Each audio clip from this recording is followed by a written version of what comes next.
बिस्मिल्लाहिर्रहमानिर्रहीम। हम आज के सेशन का आगाज करते हैं। आज हमारा जो टॉपिक है that is how to shoot effective emails. So can you hear me guys? Just मुझे एक क्विक सा देते हैं reaction. Yes, Yes, yes, we can hear okay you. Okay yeah, yes, sir. Okay, I great. do hear you. Okay, so हमारा जो topic है that is how to shoot effective emails. So shooting an email, shoot जो है ना word, ये normally हम emails के लिए यूज करते हैं बिकॉज जब हम ईमेल जब निकाल रहे हैं तो that is just like a bullet. Because bullet भी एक दफा गन से निकल जाए वापस नहीं आती, इसी तरीके से ईमेल भी एक दफा आपने निकाल दिया है तो वो वापस नहीं आती। रिकॉल का ऑप्शन होता है समटाइम्स, लेकिन वो भी आपके एंड पे नहीं है।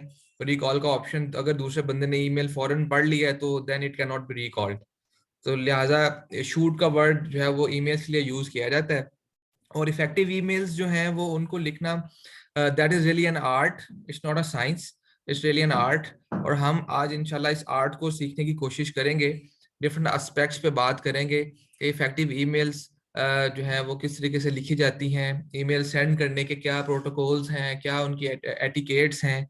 कुछ हम इंशाल्लाह वीडियोस भी देखेंगे और दो मैं आपको जो है वो प्रैक्टिकल सिनेरियोस भी आज गो थ्रू करवाऊंगा, जिसमें एक जो है वो गलत ईमेल जो कैसे लिखी जाती है और फिर देन उसको हम गलत को सही देखेंगे कि what is the correct version of that email. तो उससे हमें थोड़ा सा समझ आएगा कि जो है वो एक ईमेल में किस किस्म की गलतियां हम करते हैं और how we can correct that. आगे बढ़ते हैं जी। ईमेल्स की इंपॉर्टेंस के हवाले से हमें नॉर्मली जो है वो 80 ईमेल्स पर डे रिसीव होती हैं एवरेज। कुछ लोगों को कम रिसीव होती हैं, कुछ लोगों को ज़्यादा रिसीव होती हैं ईमेल्स। जैसे जस्ट लाइक जो लोग ऑपरेशंस डिपार्टमेंट में हैं उनको नॉर्मली जो है वो depending on the size of the organisation 50 से 80 की रेंज में ईमेल्स मिल रही होती हैं। तो अकॉर्डिंग टू अ सर्वे जब किया गया तो सर्वे में आया कि जी 80 ईमेल्स लोगों ने बताया कि उनको एवरेज पर डे रिसीव हो रही होती हैं। तो एंड यहाँ से आप देख सकते हैं इसकी इंपॉर्टेंस कि कितना जो है वो टाइम हमारा कंज्यूम करती हैं ईमेल्स ऑफिस सेटिंग में। तो ईमेल्स लिखना और उस पर भी टाइम लगता है, तो ईमेल्स को रीड करना वो भी हमारा टाइम कंज्यूम कर रहा होता है। तो अगर इफेक्टिवली ईमेल नहीं लिखी गई और आप उसको आपको रीड करना पड़ रहा है तो that is again consuming your time. तो इसलिए ईमेल्स को अच्छा लिखना, इफेक्टिवली लिखना भी बहुत जरूरी है।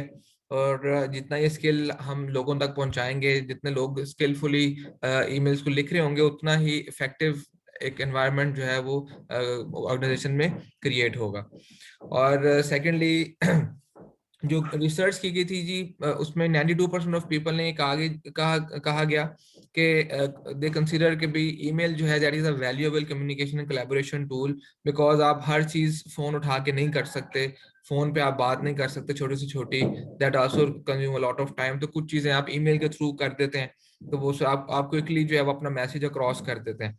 और कुछ सिचुएशंस ऐसी होती हैं जिनमें ईमेल करना जो है वो बेहतर नहीं ऑप्शन होती। इट्स बेटर कि आप you can pick up the phone and अगले बंदे से डायरेक्टली बात कर लें। तो इस पे भी हम आज बात करेंगे इंशाल्लाह कि किन सिनेरियोज में आपको जो है वो you should prefer telephonic conversation rather than writing a long email. तो इस पे भी इंशाल्लाह हम बात करेंगे। लेकिन यह है कि पीपल थिंक कि जो ईमेल है that is valuable communication tool और इसके थ्रू आप कोलैबोरेशन जो है वो बड़े अच्छे तरीके से मल्टीपल लोगों को मैसेज आप एक ही टाइम पे शेयर कर सकते हैं। जो अल्टीमेट गोल है हमारा ईमेल करते वक्त वो हमारे माइंड में होना चाहिए कि whenever you are writing an email, so your goal should not be just reaching into the inbox of the other person, right? Your goal should be to engage the other person. तो अगला बंदा आपकी email को read करे, किस तरह फौरन read करे। सब्जेक्ट जो है वो आ रहा होता है सामने, नाम उसका नेम आ रहा होता है जिस बंदे के नाम से ईमेल आई है। तो ये कुछ फैक्टर्स होते हैं जो कि एक ईमेल की रीडेबिलिटी में कितना क्विकली कोई बंदा ईमेल रीड करता है या उसको स्किप कर देता है, तो ये भी कुछ एलिमेंट्स होते हैं। लेकिन गोल शुड भी कि ईमेल को ऐसा लिखा जाए और ओवरऑल उसका सब्जेक्ट भी ऐसा हो, ऐसा उसको लिखा जाए कि जैसे ही वो रीडर के पास जाए तो रीडर उसको स्किप ना कर सके, उसको बल्कि पढ़े।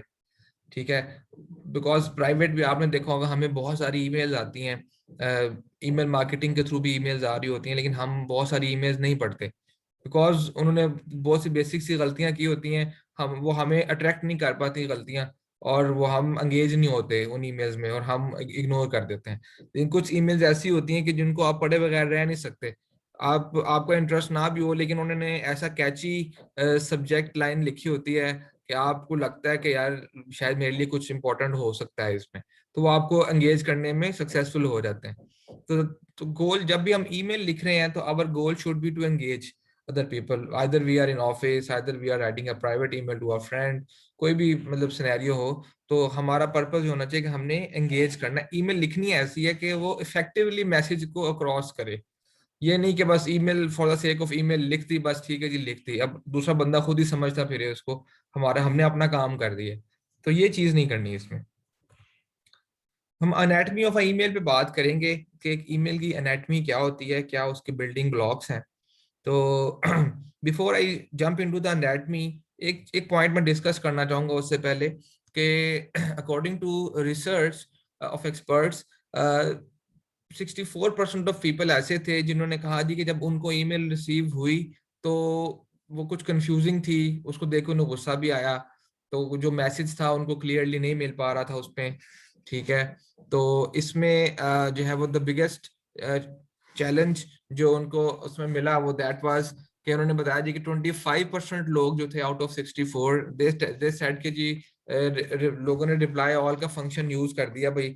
ठीक है, हम इसमें मतलब रेलिवेंट लोग भी नहीं थे, लेकिन हम ईमेल में कॉपीड हैं। इसी तरीके से 19% लोगों ने कहा जी कि मैसेज ही बहुत वेग और कंफ्यूजिंग था उसके अंदर। एंड देन 12% लोगों ने कहा जी कि ईमेल्स वर टू लॉन्ग। जाहिर बात है, इतनी लंबी ईमेल पढ़ना, उसके लिए टाइम निकालना, उसको समझना, that is also an uphill task. और 8% लोगों ने कहा जी कि ग्रामर की गलतियां थी, बेसिक सेंटेंस स्ट्रक्चर उसमें ठीक नहीं था, तो उसकी वजह से भी जो है वो हम इरिटेट हो रहे थे।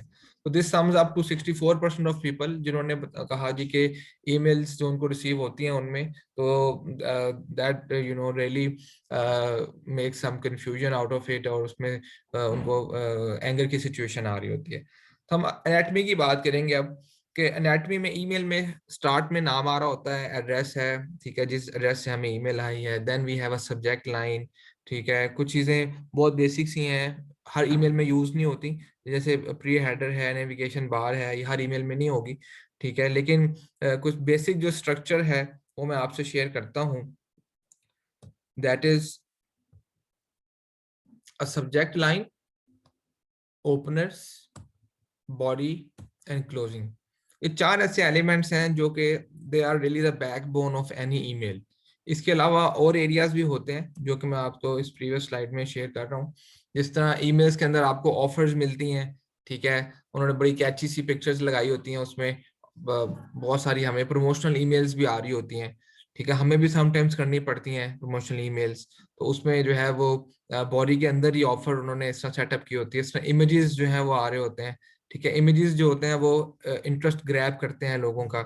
देन लास्ट में कॉल टू एक्शन का एरिया होता है, ये भी मैं आपसे शेयर करूंगा गोइंग फॉरवर्ड इंशाल्लाह के कॉल टू एक्शन जो है वो किस तरीके से हम उसको लेके चलेंगे, और कैसे हमने जो है वो अपना जो पर्पस है जिसके लिए हम ईमेल लिख रहे हैं उसको हमने किस तरह बिल्ट इन करना है अपनी ईमेल की बॉडी में। Okay, and then we have a footer in the and.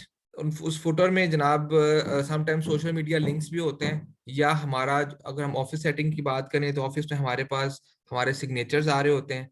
अगर सिग्नेचर नहीं है, मिस है, तो उसमें भी चैलेंज होता है कि दूसरा बंदा आपसे किस तरह कांटेक्ट करे अदर देन ईमेल मोड। अगर वो फोन करना चाह रहा है आपको क्विकली, कोई अर्जेंटली कोई इशू अराइज हो गया है, तो how he can reach you, she can reach you. तो इसमें जो है फुटर की भी इंपॉर्टेंस होती है बहुत ज्यादा। और प्लस फिर सोशल मीडिया लिंक्स जो हैं वो भी जब फुटर में दिए जाते हैं तो अकॉर्डिंग टू द रिसर्च 158% जो है वो क्लिक रेट बढ़ जाता है इससे। ठीक है जी, तो ये जो प्रमोशनल ईमेल्स हैं उनके हवाले से ये रिसर्च देखी कि सोशल मीडिया के जो लिंक्स हैं वो फुटर में जब when they are given there, तो वो उसको लोग पढ़ते हैं। इट मींस कि फुटर की जो एरिया है दैट इज इम्पोर्टेंट। तो आपको जो आपको रीच करने का जो कह लें कि मेथोडोलॉजी है, जो आपका जो how to send message to you, how to reach you, तो वो आप फुटर में दे सकते हैं। This was brief about anatomy. Anatomy को थोड़ा सा डिटेल में देखते हैं। जो सब्जेक्ट लाइन है आपकी, that is the most important part. लेकिन ये है कि इसमें चैलेंज ये होता है कि हम इसको मोस्टली ओवरलुक कर देते हैं। ठीक है जी। हालांकि जो सब्जेक्ट लाइन है इसके थ्रू आपने एक इम्प्रेशन क्रिएट करना होता है ईमेल में कि दूसरा बंदा क्या एक्सपेक्ट कर रहा है इस ईमेल के अंदर। अगर एक सब्जेक्ट लाइन प्रॉपर नहीं लिखी हुई उस या मिस होती है, समटाइम हम सब्जेक्ट लिखना बॉदर ही नहीं करते, तो उससे क्या होगा कि वो ईमेल दब जाएगी बाकी ईमेल्स में। तो वो आप मे बी कि उस पर आपको रिस्पॉन्स ना मिल सके। दूसरा जो आप जो रीडर है, जो आपका रिसिपिएंट है, वो शायद उसको मिस कर दे। ठीक है। तो इसलिए सब्जेक्ट लाइन का मीनिंगफुल होना बहुत ज़रूरी है। और अगर आप पुअरली क्राफ्ट करेंगे सब्जेक्ट लाइन को, कोई जेनेरिक सब्जेक्ट लाइन दे देंगे, जैसे समटाइम्स लोग हाई लिख देते हैं सब्जेक्ट लाइन में। ठीक है।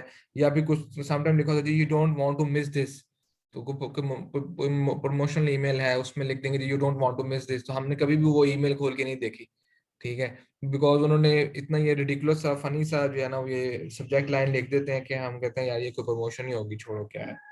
राइट। तो इसलिए सब्जेक्ट लाइन के हवाले से कहा जाता है कि आपने इस पे डबल टाइम स्पेंड करना है एज कम्पेयर जितना आपने बॉडी पे टाइम स्पेंड किया है बॉडी को उसमें लिखने में। बिकॉज इसकी रीजन क्या है कि आपने बॉडी ईमेल की बॉडी बड़ी अच्छी लिख दी है लेकिन सब्जेक्ट लाइन अच्छा नहीं लिखा, तो क्या पता कि वो ईमेल ओपन ही ना की जाए और उसको पढ़ा ही ना जाए।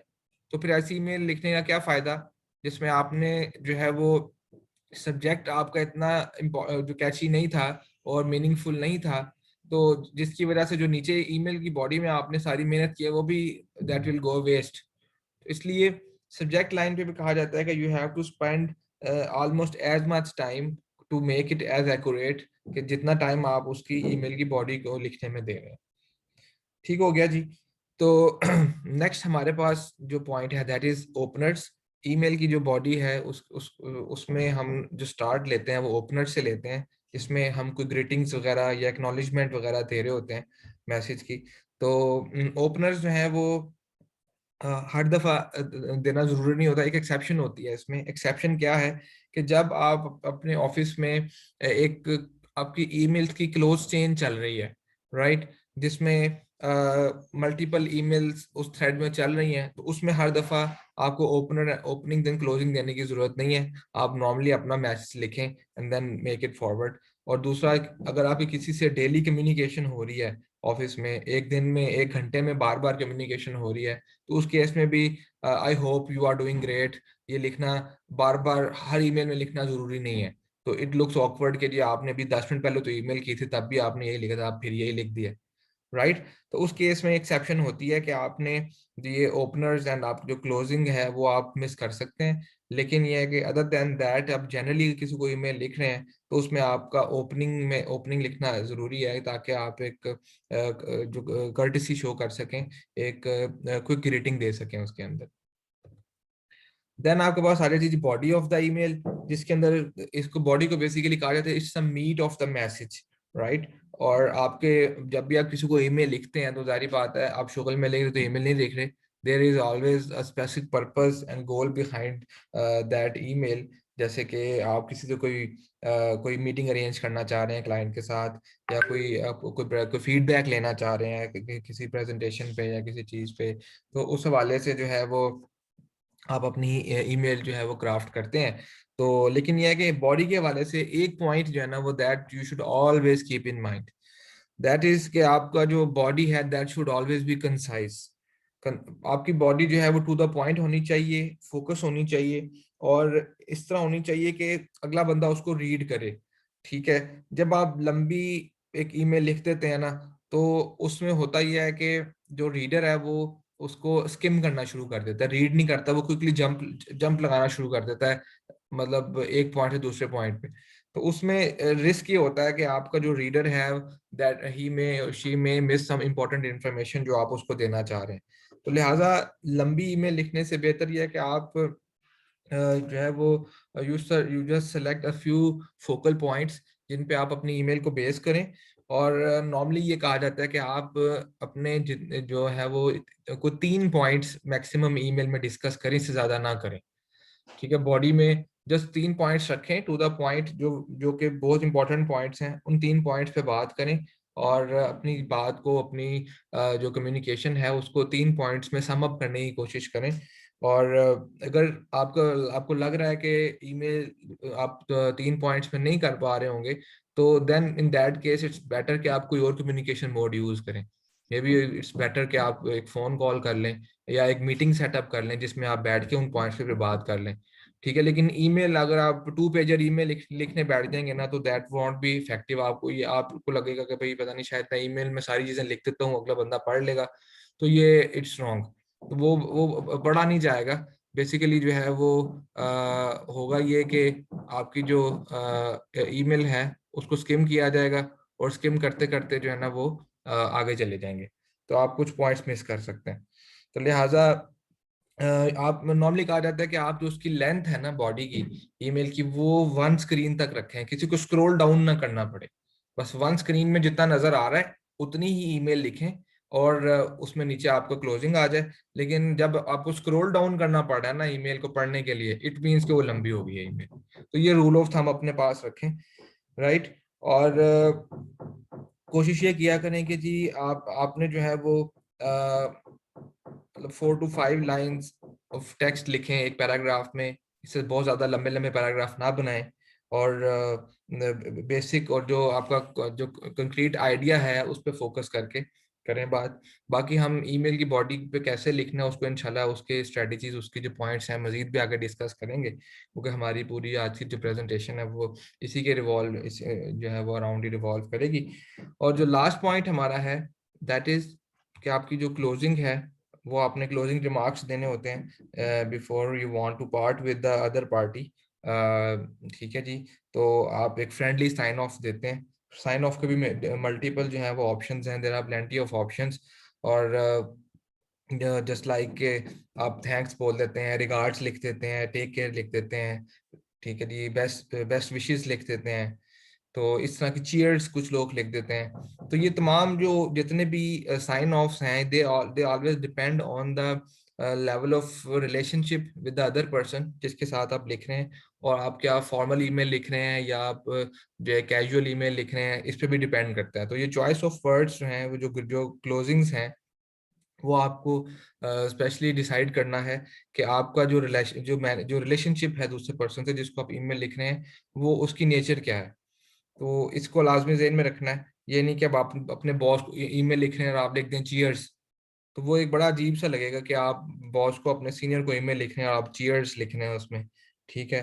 तो इस तरह ऑल द बेस्ट जो होता है ये भी बॉस के लिए नहीं यूज होता। ठीक है ना, नॉर्मली रिगार्ड्स, ठीक है, थैंक यू सो मच, इस तरह की चीजें हम यूज कर रहे होते हैं। तो बाकी समटाइम्स हमने ईमेल की क्लोजिंग्स में आपने देखा होगा कि बाज लोगों ने लिखा होता है जी सेंड फ्रॉम आईफोन।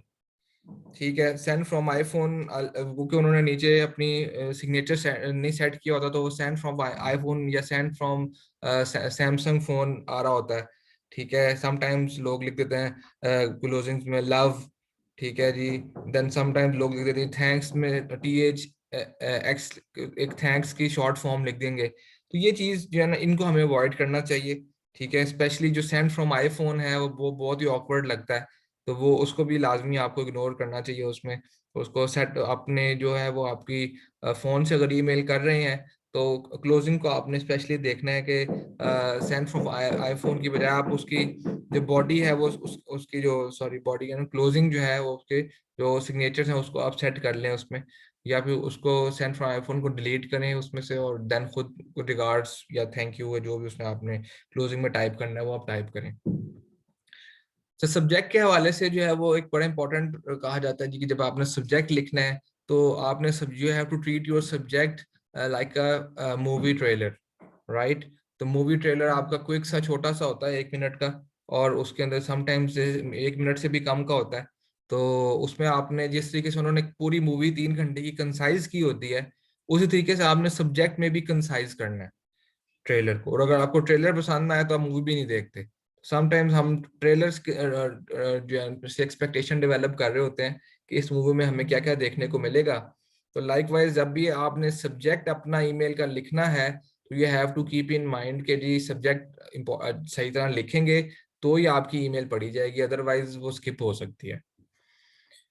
तो इसलिए मैं बार बार सब्जेक्ट पे ज़्यादा ज़्यादा फोकस कर रहा हूँ कि यहाँ this is area where we mostly lag, तो इसको हमें जो है वो इम्प्रूव करने की ज़रूरत है। देन हम देखते हैं जी कि the who, why, what, when and how chart of email writing. तो इसमें हम डिफरेंट एस्पेक्ट्स देखेंगे। जब हम ईमेल लिखते हैं तो उसमें हमें क्या क्या जो है वो पर्सपेक्टिव सामने रखने चाहिए। तो सबसे पहले जो है वो who are you writing for. जब आप ईमेल लिख रहे हैं तो सबसे पहला तो आपको देखना है कि आपकी ऑडियंस कौन है। ठीक है जी, उनकी मोटिवेशंस क्या हैं, उनकी बैकग्राउंड क्या है। आप अपनी टीम को ईमेल लिख रहे हैं या अपने बॉस को ईमेल लिख रहे हैं, अपने डिपार्टमेंट में लिख रहे हैं या डिपार्टमेंट से बाहर ईमेल लिख रहे हैं। ठीक है, तो यहाँ ऑफिस के अंदर ईमेल है या आउटसाइड ऑफिस ईमेल लिख रहे हैं, तो आपको ये तमाम चीजें जो है वो कंसिडर करनी है सबसे पहले कि आपके ऑडियंस कौन सी है जिसको आप ईमेल लिख रहे हैं। फिर ही आप उसमें डिफरेंट एस्पेक्ट्स डाल सकेंगे, कंसिडर कर सकेंगे कि आपने फॉर्मेलिटी कितनी लेके आनी है, टोन कैसी रखनी है ईमेल की। जब तक आपके माइंड में ऑडियंस नहीं होगी प्रॉपर, क्या तो उस वक्त तक आप ईमेल की जो जो क्राफ्टिंग है वो प्रॉपर नहीं कर सकते। लिहाजा जब भी आप ईमेल लिखने बैठे सबसे पहले अपनी इंटेंडेड ऑडियंस उसको सामने रखें। देन उसके बाद अपना वाई क्लियर करें कि why are you writing the email. ठीक है, तो keep your purpose firmly in mind, because जब भी आप ईमेल लिखते हैं तो आपका एक पर्पस होता है, गोल होता है। कोई आप किसी को इन्फॉर्मेशन देना चाह रहे हैं या कोई काम करवाना चाह रहे हैं किसी से, कोई एक्शन कराना चाह रहे हैं, कोई मीटिंग सेटअप करना चाह रहे हैं, कोई कोई किसी को प्रपोजल शेयर करना चाह रहे हैं, तो हमेशा कोई ना कोई पर्पस आपका माइंड में होता है। तो आपका जो हर सेंटेंस है आपकी ईमेल का, वो उस पर्पस की तरफ जो है वो डायरेक्शन उसको दे रहा होगा, उसको सपोर्ट कर रहा होगा उस पर्पस को। ठीक है ना। तो आपने इसलिए इसी सीक्वेंस में सबसे पहले आपने सोचना है जी कि who is the target audience. Then आपने देखना है जी कि why are you writing this email. Then next thing is कि what needs saying.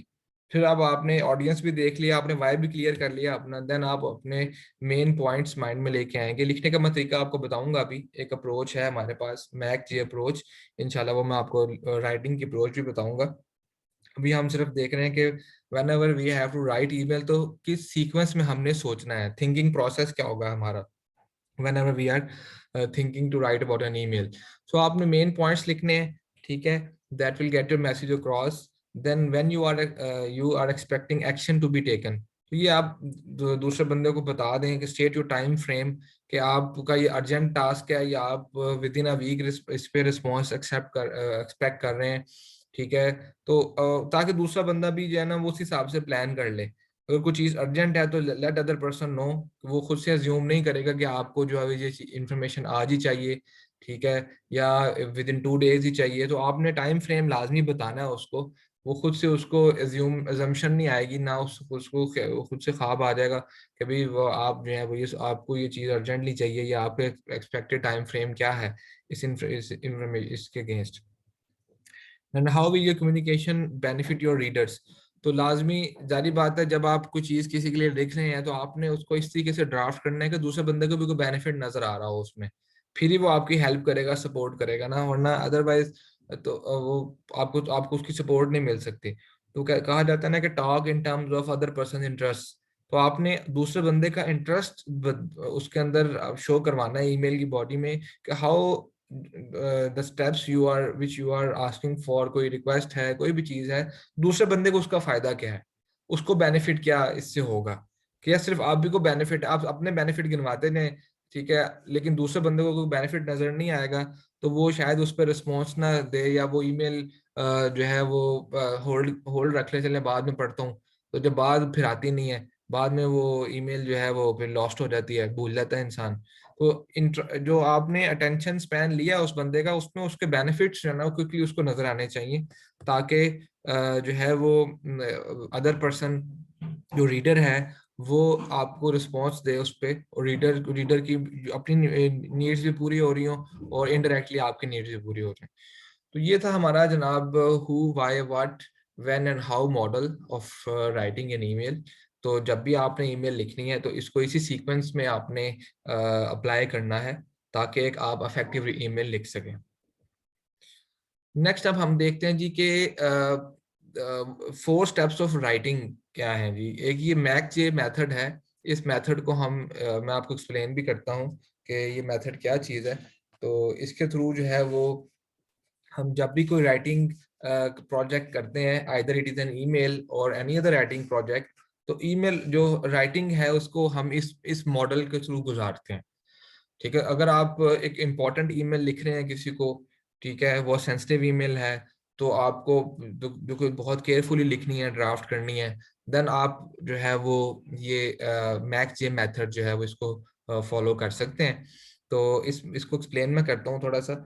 Ji, max ये बेसिकली जो है वो मैक्स ये में एम जो है that relates to madman, A stands for architect, and C represents carpenter, and J is for जज। ये 4 स्टेप्स हैं, जो कि 4 रोल्स हैं जो कि हम परफॉर्म करते हैं while writing an email, right. तो इसमें जो है वो हम सबसे पहले जो है वो प्रॉब्लम आती है कि जब भी हम ईमेल लिखने बैठते हैं ना, तो सबसे पहले तो स्टार्ट ही नहीं कर पा रहे होते ना, समझ नहीं आती कहाँ से स्टार्ट करें। तो और अक्सर हम जो है वो फाइनल प्रोडक्ट के बारे में, जो हमारी फिनिश एंड पॉलिश प्रोडक्ट है उसके बारे में हम सोच रहे होते हैं। तो हम शुरू नहीं कर पा रहे, तो समझ नहीं आती कहाँ से स्टार्ट लें। ठीक है, तो उसकी वजह से हम अक्सर जो है ना प्रोक्रास्टिनेशन भी करते हैं, अच्छा चले लिखता हूँ, बाद में करूंगा, आज करूंगा, कल करूंगा, तो वो नहीं कर पा रहे होते हम। तो हालांकि इंपॉर्टेंट टास्क होता है लेकिन हम उसको डिले कर रहे होते हैं। तो इसको करने का जो है ना वो फॉर्मूला ये है कि आपने जो जो भी आपका राइटिंग का मेथड है ना, ईमेल राइटिंग का मेथड है, उसको आपने जो है वो एक स्टेप में नहीं करना, 4 स्टेप्स में करना है। और you have to break that in writing process into smaller tasks, not just one task. ठीक है जी। इसमें हमारे पास जो वेरी फर्स्ट जो है उसमें role, that is the bad man role. ठीक है जी, आपने क्या करना है जी के जो मैड मैन है वो that will gather material and generate ideas, right. जब भी ईमेल लिख रहे हैं आप, तो कोई पॉलिसी का रेफरेंस देना है उसमें आपने, या कोई भी आपने अटैचमेंट लगानी है, या कोई आपने उसमें उसकी बॉडी में कोई पिक्चर पेस्ट करनी है, जो भी आपने उसमें इंफॉर्मेशन देनी है, पहले आप ये सोचें कि आपको शेयर क्या क्या करना है उसमें। तो ब्रेनस्टॉर्मिंग जो आपका जो प्रोसेस है वो इस स्टेज पे होगा। आपने फाइनल जो आपकी जो ईमेल है कैसी होगी, क्या होगा उसमें, उसके बारे में नहीं सोचना अभी। अभी जस्ट आपने इंग्रेडिएंट्स के बारे में सोचना है कि आपको एक्चुअली ये ईमेल लिखने में के लिए चाहिए क्या क्या। ठीक है, आप सबसे पहले वो इंफॉर्मेशन गैदर करें। ठीक है जी, ब्रेनस्टॉर्मिंग करें, बेस्ट आइडियाज के बारे में सोचें अभी से ही, ताकि जितने आइडियाज गैदर करने हैं वो आप इसी स्टेज पे कर लें, ताकि जो पॉलिशिंग है वो हम लेटेस्ट स्टेजेस पे उसको करें। तो जब आप खुद से गैदरिंग आइडियाज शुरू कर देंगे ना, तो आपका एक किस्म का प्रोसेस स्टार्ट हो जाएगा लिखने का। वो जो इनिशियली आप थोड़े कंफ्यूज थे, परेशान थे कि जी क्या लिखें, कैसे लिखें, कहाँ से शुरू करें, तो वो चीज़ जो है वो दैट विल बिकम बेटर। और इसमें फिर आपने जो नेक्स्ट रोल आपका आएगा, that will be the role of an architect. तो आपने इंफॉर्मेशन गैदर कर ली, देन आप जो है वो ये रोल आर्किटेक्ट को हैंड ओवर कर देंगे। आर्किटेक्ट उस इंफॉर्मेशन को लेगा, ऑर्गेनाइज करेगा, जो मैडमैन ने रॉ मटेरियल इकट्ठा किया था, और आर्किटेक्ट उसको एक सेंसिबल आउटलाइन में कन्वर्ट कर देगा। तो मैंने आपको 3 पॉइंट्स की बात की थी कि आपने ईमेल में 3 पॉइंट्स डिस्कस करने हैं। तो ये बेसिकली वो 3 मेन पॉइंट्स आप निकाल रहे होंगे जो कि आपने उस ईमेल में लिखने हैं। ठीक है ना, आपने जो भी आपकी इंटेंडेड ऑडियंस थी, उसको आपने जो भी पॉइंट्स इनसे डिस्कस करने हैं, तो आपने वो जो आपका आर्किटेक्ट है का रोल है उसमें आप उन पॉइंट्स को जॉट डाउन कर रहे होंगे। तो देन आपने फिर उन तीनों पॉइंट्स को एक लॉजिकल ऑर्डर देना है। ठीक है, ये लाजमी, समटाइम्स हमारी ऑर्डरिंग ठीक नहीं होती, तो जो बाद में करनी चाहिए वो हम पहले कर देते हैं, जो पहले वाली बात है वो बाद में कर देते हैं। तो एक लॉजिकल ऑर्डर जो है वो logical order should be from the readers point of view आपने देखना है, बिकॉज एम्पैथी आपकी बहुत ज्यादा होनी चाहिए इस प्रोसेस के अंदर टू राइट इफेक्टिव ईमेल। तो आपने जो है वो फ्रॉम रीडर परस्पेक्टिव जो है वो आप अपने पॉइंट्स को लॉजिकल ऑर्डर में लेके आना है। देन आपके पास जो थर्ड रोल है, that would be the role of a carpenter. Carpenter क्या करेगा जी के आपने टाइम जो है ना स्केड्यूल बड़ा टाइट देना है कारपेंटर को। ठीक है जी, आपने you have to write first draft as quickly as possible, keeping in view all जितने भी आपके पास में है वो पॉइंट्स आपने इकट्ठे किए थे, एक आउटलाइन बनाई थी, तो उसके थ्रू आप जो है वो कारपेंटर के रोल में आप फर्स्ट ड्राफ्ट जल्दी से लिख दें as swiftly as possible. Then उसके बाद फिर मल्टीपल राउंड्स होंगे उसके उसके करेक्शंस के, ठीक है, आप खुद से उसको रीड करेंगे और उसको फर्स्ट से सेकंड ड्राफ्ट निकाल देंगे जी कि अच्छा ये मैंने फर्स्ट ड्राफ्ट टाइप किया है, कोई स्पेलिंग की मिस्टेक हो रही है तो कुछ भी उसमें हो रहा है, आपने उसको जो है वो उसमें आपने करेक्शन साथ साथ नहीं करनी, जैसे आपने टाइप करते जाना है, ठीक हो गया। देन कोई ग्रामेटिकल मिस्टेक्स कर रहे हैं, लेट देम हैपन, बस आप फर्स्ट ड्राफ्ट आप बस लिखते हैं, आप सेकंड ड्राफ्ट में जब आप उसको रिव्यू करेंगे तो आपने उसकी करेक्शन शुरू करनी है, ठीक है। एंड देन आपने जब सेकंड ड्राफ्ट लिख लिया, देन आपने जो है वो अपने जो फाइनली आपका जज है उसको हैंड ओवर करना है। ड्यूरिंग कारपेंटर मोड, जो कारपेंटर रोल चल रहा होगा उसमें जज को आपने एंट्री नहीं देनी, जज उस वक्त आपने जज चीजों को जज नहीं करना, सिर्फ आपने फर्स्ट ड्राफ्ट लिखना है, टाइप करना है, उन आइडियाज को जॉट डाउन करके लिख देना है। देन फाइनली जो आपका लास्ट रोल होगा that would be the role of a जज। अब जज बीइंग योर ओन जज, अब अपने आप को अब अपने ही लिखे हुए मटेरियल को खुद से जज कर रहे होंगे, खुद से रीड कर रहे होंगे, ठीक है। तो you have to edit it, you have to polish it, you have to improve it. तो इस केस में आपने खुद जो है वो डेलिब्रेशंस करनी है, you have two way the words, ठीक है। जहाँ कहीं गैप्स आ रहे हैं दरमियान में, उन गैप्स को आपने फिल करना है, कहीं आपने स्ट्रेस ज्यादा देना है, एम्पलीफाई करना है किसी पॉइंट को, उसको ज्यादा एम्पलीफाई करें, उसके लिए चॉइस ऑफ वर्ड्स चेंज करें। कोई इन्फॉर्मेशन आपने कर्टेल करनी है, कोई जो इन्फॉर्मेशन निकालनी है आपने, उसको आप निकाल दें, ठीक है। भी फिर आप अपनी टोन को चेक करें कि जिस टोन से आप ईमेल करना चाह रहे हैं क्या ईमेल वही टोन रिफ्लेक्ट कर रही है, ठीक है। जो आपकी जो ट्रांजिशंस हैं एक पैराग्राफ से दूसरे पैराग्राफ में जाने के लिए, क्या वो ट्रांजिशंस की जो क्वालिटी है वो ठीक है, वो चीजें आपस में इंटरलिंक हो रही हैं या नहीं हो रही। तो ये जज जो होगा ना वो इन चीजों के ऊपर फोकस कर रहा होगा। तो ये 2-3 राउंड्स होंगे आपकी जजमेंट के, जिसके बाद आपकी जो फाइनल ईमेल है that that would be ready for sending to the other person. तो ये जनाब हमारे पास मॉडल था जिसको हम मैक्स या मेथड ऑफ राइटिंग कहते हैं। तो इस मेथड के थ्रू जो है वो आप जो है वो एक इफेक्टिव ईमेल्स लिख सकते हैं, और ये यही मेथड आप डिफरेंट राइटिंग्स में भी यूज कर सकते हैं। आपकी जो और ऑफिशियल राइटिंग्स हैं जिसमें आप ऑफिस में रिपोर्ट्स लिखते हैं, मेमोज लिखते हैं, ठीक है, और जितने भी बिजनेस राइटिंग्स आप कर रहे होते हैं तो वहां पे भी आप इस अप्रोच को आप यूज कर सकते हैं, ठीक है जी। तो ये 4 स्टेप्स हैं, 4 रोल्स हैं जो आपने खुद ही परफॉर्म करने हैं, और इन रोल्स के थ्रू आपने जो है वो अपनी जो राइटिंग है उसको बेहतर तरीके से प्रेजेंट करने की कोशिश करनी है। तो ईमेल्स के बारे में कहा जाता है जी कि how to write a good email, तो एक झटका अप्रोच जो है वो छोटी सी अप्रोच वो which you keep in mind is that write your email then delete most of it and then send, ठीक है। डैन मंस ने ये कहा था। तो डिलीट मोस्ट ऑफ इट वाला जो एरिया है that is most important here, because हम समटाइम्स जब फर्स्ट टाइम लिख देते हैं ना तो बस हम उसको डिलीट नहीं करते, उसमें से जो जो अननेसेसरी चीजें हैं हम उसको एडिट नहीं करते, हम उसको पॉलिश नहीं करते, हम समझते हैं कि दूसरा बंदा खुद ही पढ़ के समझ जाएगा, ठीक है। तो वो उससे फिर कम्युनिकेशन गैप्स आना शुरू हो जाते हैं दरमियान में। तो इसलिए इम्पोर्टेंट ये है कि आप पहले जैसे मैंने स्टेप्स बताए आपको उनको फॉलो करें, प्लस मैं मजीद कुछ आपको अभी टिप्स देता हूँ how to write effective emails, उस पर हम बात करते हैं।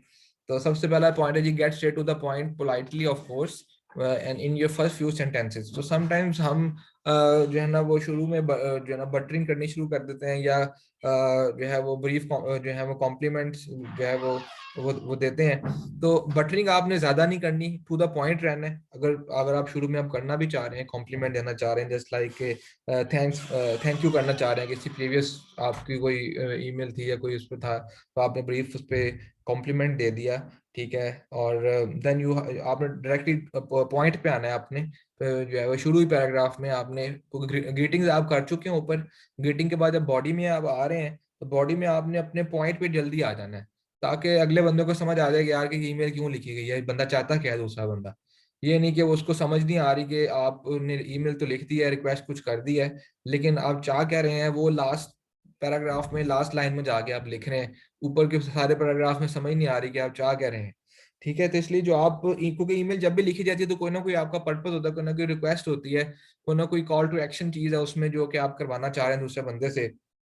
तो उस केस में आपने जो है वो कोशिश करनी है कि टू द पॉइंट बात करें, ठीक है।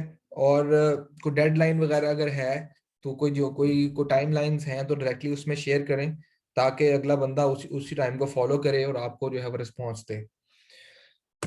देन हमारे पास एक और इम्पोर्टेंट एलिमेंट है जी, कॉपी पीपल जुडिशियसली। इसमें जो है वो आपने क्या करना है जी के जब भी आप ईमेल किसी को लिख रहे हैं तो टू के अंदर बड़ा इंपॉर्टेंट है कि जिस बंदे से आप रिस्पॉन्स लेना चाह रहे हैं ना, जिससे आप चाह रहे हैं कि जवाब दे, पढ़े और जवाब दे, वो बंदा टू में आता है। और बाकी जो सीसी में वो लोग आते हैं जो लोग जिनको आप चाह रहे हैं कि वो भी इंफॉर्मेशन उनको मिल जाए कि ये आप काम कर रहे हैं या ये बात आपने दूसरे बंदे से की है। ठीक है, मैंने काफी दफा देखा है ऑफिस में कि लोग जो हैं जिनसे रिस्पॉन्स चाह रहे होते हैं उनको भी सीसी में रखा होता है, तो जिसकी वजह से वो ईमेल उनके फोकस्ड फोल्डर में नहीं जाती, वो अदर्स वाले फोल्डर में चली जाती है। तो इसमें उनकी तरफ से रिस्पॉन्स नहीं आ पा रहा होता उसमें। वो बंदा जब आप कॉल करते हैं पूछते हैं, वो कहते हैं यार मुझे तो टू में आपने रखा ही नहीं, तो मैं तो इस पे जो है वो मुझे लगा था शायद मैंने रिस्पॉन्स ही नहीं देना। तो इसलिए आपने बॉडी में नाम लिखा होता है उस बंदे का कि भाई मिस्टर सो एंड सो आप ये चीजें लिख दें, लेकिन चूंकि ईमेल के अंदर आपने टू में नहीं रखा उसको, तो उसका रिस्पॉन्स देना बनता नहीं है, क्योंकि जो बंदा टू में होता है वो रिस्पॉन्स देता है। और समटाइम्स हमने जिस बंदे को सीसी में रखना होता है उसको हम टू में लिख दे, टू में भी रख देते हैं उसको, या हर एक को टू में रख के ईमेल कर देते हैं, वो भी चीज ठीक नहीं है। तो लिहाजा जो है वो you have to copy people judiciously. जिस बंदे को जो है वो ईमेल में होना चाहिए आप उसी को रखें। और अगर फर्ज करें कि इनिशियल ईमेल में किसी बंदे ने ज्यादा बंदे रख दिए हैं कॉपी में, तो आप उस ईमेल को उस गलती को रिपीट ना करें। जब आप उस ईमेल को फॉरवर्ड कर रहे हैं तो आप उसमें से इरेलीवेंट लोगों को एक्सक्लूड कर दें।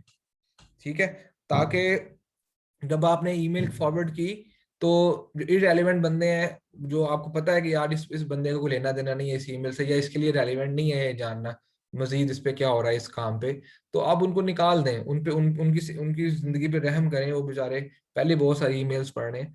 तो ये एक कल्चर डेवलप होना चाहिए ऑफिस में, बिकॉज आई हैव सीन के जो ये बहुत सारी ईमेल्स आती हैं उसमें से मोर देन 50% ईमेल्स तो रेलिवेंट ही नहीं होती, जो कि आपको देखनी पड़ती हैं कभी, क्या मुझे क्यों कॉपी किया गया है इसमें, और वो आपका बहुत वैल्यूएबल टाइम वेस्ट कर देती हैं।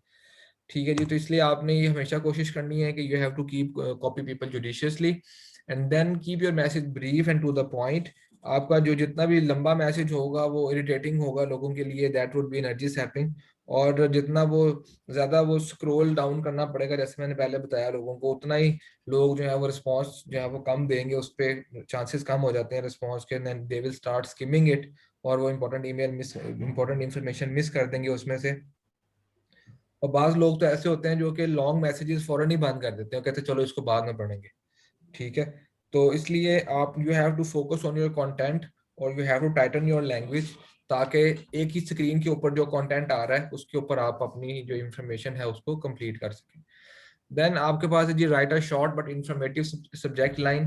जैसे मैंने पहले भी स्ट्रेस किया सब्जेक्ट लाइन के ऊपर कि ये बहुत इंपॉर्टेंट है आपकी जो है वो ओवरऑल सेटिंग में। और जैसे जेनेरिक हम सब्जेक्ट कोई समटाइम जेनेरिक सब्जेक्ट लाइन लिख देते हैं जी के कोई लेट्स से कोई ट्रेनिंग प्रोग्राम हो रहा है, तो हम सिर्फ प्रोग्राम लिख देंगे सब्जेक्ट के अंदर। ठीक है, हालांकि उसकी जगह लिखना चाहिए लेट्स से के the December 20th leadership programme, ताकि उसमें समझ आ रही है कि जी लीडरशिप प्रोग्राम और भी हो रहे होंगे, लेकिन जो 20 दिसंबर वाला जो प्रोग्राम था मैं उसकी बात करने लगा हूँ इसमें।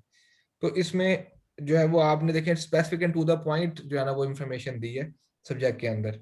ठीक है जी, और आपका जो सब्जेक्ट है उसके अंदर वो जो एक्शन जो हो लेना है, वो एक्शन भी उसके अंदर किसी तरीके से आपने फिट करना है। Just like request for a proposal, तो आपने रिक्वेस्ट और प्रपोजल लिख दिया जी कि अच्छा ये बंदा प्रपोजल के लिए रिक्वेस्ट कर रहा है। ठीक है ना, तो जो एक्शन वर्ब है ना आपका वो भी ईमेल में आना चाहिए। जब भी आप ईमेल के जो सब्जेक्ट लिख रहे हैं तो एक्शन वर्ब लाजमी उसमें होना चाहिए। और दूसरी ये चीज कि आपकी जो रिक्वेस्ट है वो ईमेल की बॉडी में that should be easy to find, तो दैट शुड बी डायरेक्ट, जैसे बताया मैंने पहले कि वो स्टार्ट में ही होनी चाहिए जो कि आप चाह रहे हैं उस बंदे से। ठीक हो गया। और अगर आप अपनी जो रिक्वेस्ट है जो आपकी रिक्वायरमेंट है उसको आप इजी टू लोकेट कर देंगे, ठीक है, और बड़े प्लेन वर्ड सिंपल वर्ड्स में लिखेंगे उसमें, तो आपकी चांसेस हैं कि दैट विल जो है वो जो आप रिक्वेस्ट चाह रहे हैं दूसरे बंदे से वो फुलफिल हो जाए, वो आपको रिस्पॉन्स भी मिल जाए, वो आपका काम भी हो जाए। लेकिन अदरवाइज कम्युनिकेशन गैप आ जाएगा उसमें, तो वो फिर टू एंड फ्रो ईमेल चलती रहेंगी और वो अगर और डिलेज और आते रहेंगी, इनएफिशिएंसीज आती रहेंगी। नेक्स्ट पॉइंट है जी हमारे पास stick to the standard capitalisation and punctuation. जी बिल्कुल, हमारे पास अक्सर ये होता है जी कि लोग सेल फोन से टाइपिंग कर रहे होते हैं ईमेल्स में, तो वो समझते हैं जी कि अब सेल फोन से चूंकि टाइप कर रहे हैं तो लिहाजा जो है ना हमें स्टैंडर्ड लैंग्वेज की बजाय बस लिख दें बस, ठीक है कोई मसला नहीं है। तो ये चीज़ जो है ना वो टेक्निकली बड़ा एक वियर्ड सा लगता है कि जब आप ईमेल, बिकॉज दूसरे बंदों को नहीं पता कि आपने मोबाइल फोन से लिखा है या कहाँ से लिखा है, क्योंकि आपने आपकी ईमेल चेन में आप आ रहे हैं और जब आपके जो प्रॉपर सेंटेंस स्ट्रक्चर नहीं आ रहा उसमें, तो उस केस में लगेगा कि आप बहुत केयरलेस हैं। आपने बस जो है बहुत लेजीनेस एंड केयरलेसनेस रिफ्लेक्ट हो रही होगी आपकी तरफ से। और जब भी आप जो है ना वो रश्ड ईमेल्स करते हैं, बहुत ही कि जल्दी में ईमेल कर रहे होते हैं, तो उस वक्त भी मिस कर देते हैं पंक्चुएशन मार्क्स और कैपिटलाइजेशन प्रॉपर। आप फर्स्ट लेटर कैपिटल में नहीं होता, बस वो स्ट्रेट ही टाइप कर दिया, और जैसे हम टेक्स्ट मैसेजेस में कर रहे होते हैं, तो उसी तरीके से हम ईमेल्स को भी कर रहे होते हैं ना। तो ऑल्दो अगर आपके ऑफिस में कल्चर भी बन चुका है इसको ऐसे लिखने का, तो आप जो है ना खुद इसको इग्नोर करें, आप अवॉइड करें इसको। और प्रॉपर आप you should stand out as someone who is following all the rules and regulations of a good sentence structure। तो इससे जो है ना वो जो एक केयरलेसनेस का एलिमेंट है वो फिर नहीं आएगा इसके अंदर। देन इन द लास्ट हमें जो पॉइंट है वो देखना है जी कि use a signature that displays your title and contact information. और आपका जो सिग्नेचर है वो दैट शुड लुक प्रोफेशनल, बहुत लंबा, बहुत ओवर एलेबोरेट नहीं होना चाहिए। बाज़ औक़ात आप देखते हैं लोगों ने बड़े लंबे लंबे अपने जो है ना वो सिग्नेचर बनाए होते हैं, और वो पिछले जो नीचे जो थ्रेड चल रहा होता है वो नीचे छुप जाता है थ्रेड, ठीक है ना, उसके दरमियान में लंबे लंबे आपके जो है ना वो जो है वो क्या लें कि सिग्नेचर्स आ रहे होते हैं। सिग्नेचर आपका टू द पॉइंट होना चाहिए, छोटा सा होना चाहिए। और दूसरा ये कि सिग्नेचर के अंदर खास तौर पे ये आप इंफॉर्मेशन लाजमी होनी चाहिए कि how the other person can reach you alternatively, यानी कि आपका सेल फोन और आपके ऑफिस की एक्सटेंशन लाजमी होनी चाहिए, ताकि अगर कोई कंफ्यूजन आए दूसरे बंदे को, वो रादर देन कि फिर ईमेल टाइप करे, वो जस्ट आपको फोन कर ले और वो मसला क्या आपसे क्लैरिफाई करके उसके ऊपर एक्शन क्लोज करे। अदरवाइज वो भी ईमेल टाइप करेगा, आप फिर उसको पढ़ेंगे, फिर अंडरस्टैंड करेंगे, फिर आप जवाब देंगे, और टू एंड फ्रो ईमेल्स चलती रहेंगी, तो उससे जो है वो काफ़ी इनएफिशिएंसी आएगी। तो लिहाजा सिग्नेचर्स को बड़ा जो है ना वाइजली यूज करें, और उनको बहुत ज़्यादा लेंथी ना बनाएं, और टू द पॉइंट इन्फॉर्मेशन दें, और कॉन्टैक्ट इन्फॉर्मेशन भी लाजमी दें उसमें। अच्छा जी, अब मैं आपको ना एक वीडियो दिखाऊंगा जिसमें 8 सेंटेंसेस ऐसे हैं जो कि हमें अवॉइड करने चाहिए बिजनेस ईमेल में। और अनफॉर्चुनेटली मैं भी यूज करता रहा हूँ ये सेंटेंसेस हिस्टोरिकली, जब मुझे भी 2-3 दफा जो है वो सीनियर्स की तरफ से सुननी पड़ी कि भाई ये आपने ये क्यों लिख दिया, फिर जाके समझ आई कि ओहो ये सेंटेंसेस ईमेल्स में यूज नहीं करते। ठीक हो गया, तो मैं आपको ये वीडियो दिखाता हूँ, it would be very helpful to you. Just a minute.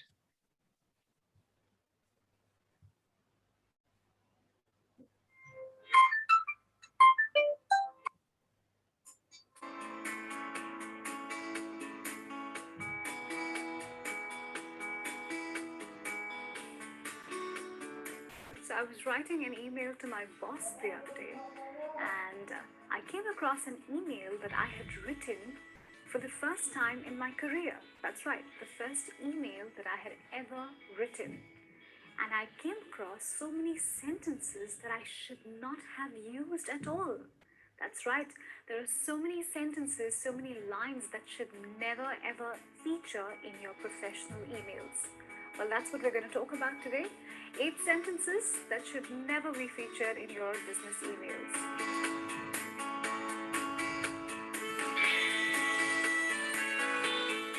Hi, I'm Rima, and we're talking about 8 lines that should absolutely never ever feature on your business emails. That's right. So the first one on my list is, it's not a high priority, but That's right. Now imagine you're writing an email to your boss or to your colleague or to somebody who is in another company or another firm, and you start your email with, "It's not a high priority, but I request you to look into a certain matter." Now tell me one thing. Why would you be writing to somebody if it was not priority or high priority? Right? I mean, I understand there are priorities and then there are high priorities and there are highest priorities. And every person is capable of deciding for himself or herself on what priority a certain task is. So, why would you want to write that down? I would suggest that instead of writing it's not priority or it's not high priority, you just begin your email with the regular greetings and continue to list out the task or the favor that you're requesting and leave it for the other person who is the reader to decide whether or not it's priority for them. And if it is priority, make sure that you actually mention that at the end by saying, "I look forward to hearing from you as soon as possible. Thank you."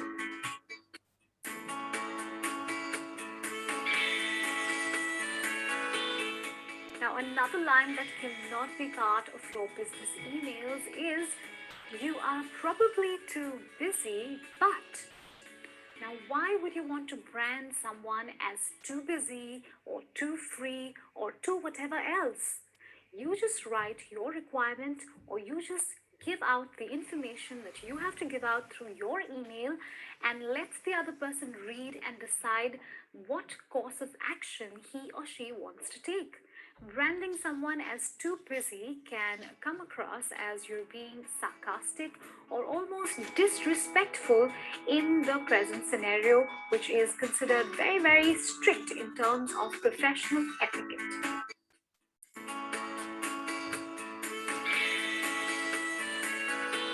Now, another line that should absolutely never feature in your business emails is, "You don't know me, but."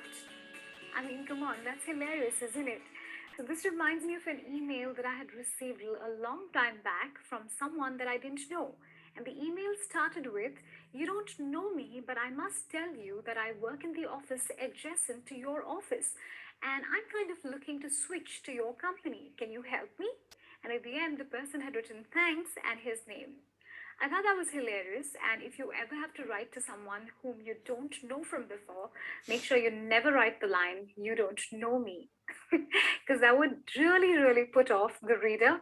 Instead, why don't you take that opportunity to introduce yourself properly, your full name, your designation, and your intention of writing the email? That will make the reader sit up and take notice of why you're writing the email, who you are, and make sure that the reader reads the email, and then you'll get your desired response. So make sure, never use the line, "You don't know me." That's a complete no-no.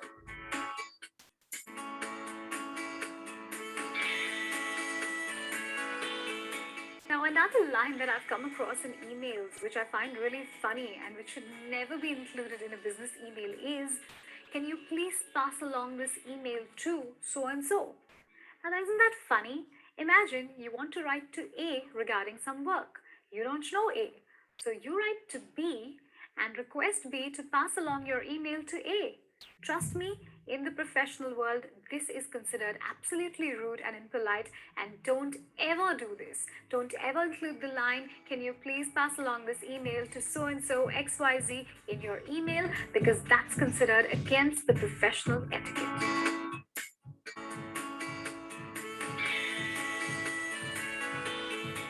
Imagine receiving an email that says, "This might not apply to you, but I'd still like to share."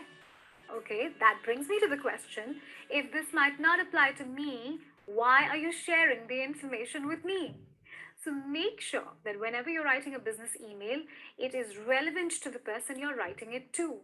You cannot write random information to a person if it does not apply to that person.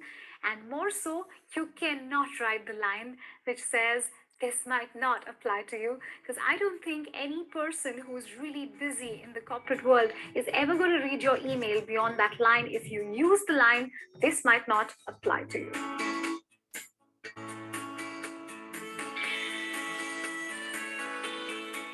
Well, another line that you must absolutely stay away from in business emails is, I'm no expert, but now if you're not an expert, your opinion is definitely not appreciated. And there are times you want to give an opinion or you want to give some feedback, and you may not be an expert on that subject or that matter, but you can just give your feedback anyways and leave it for the other person to decide whether or not they want to take your feedback. But do not state that you're not an expert, because then your opinion will not be taken seriously at all. And if I were that person who you're writing to, I promise you I wouldn't even read your email after that.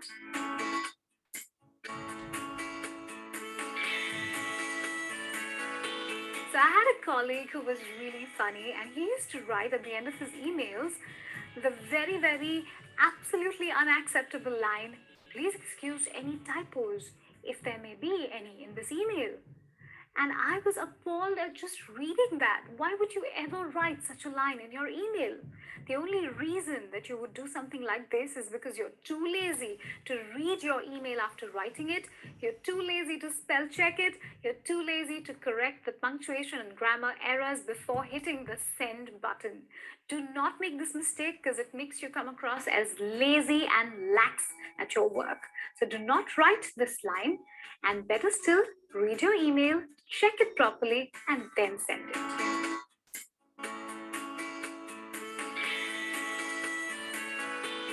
Now, one last line that I absolutely want to caution you about is the line, "No response needed." I actually received so many emails telling me that they like my videos, they like my work, and at the end, people write, "No response needed." Well, thank you very much for your compliments, but I promise you, if I feel like responding, I will. And if I probably don't have the time to respond, I may not. But you do not need to write this in your email at any point in time, neither at the beginning nor at the end. You must leave it for the reader to decide for himself or herself whether or not he finds it necessary to respond to your email. So definitely, this is the line that you want to lose, and that line is, "No response needed." I'm telling you, this line, not needed. Well, I really hope you've enjoyed this video and learned which lines you need to avoid in your business emails.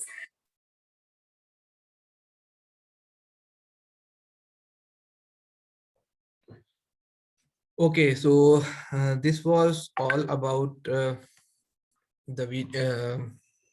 different sentences that you don't have to use in your business emails. And are you guys with me?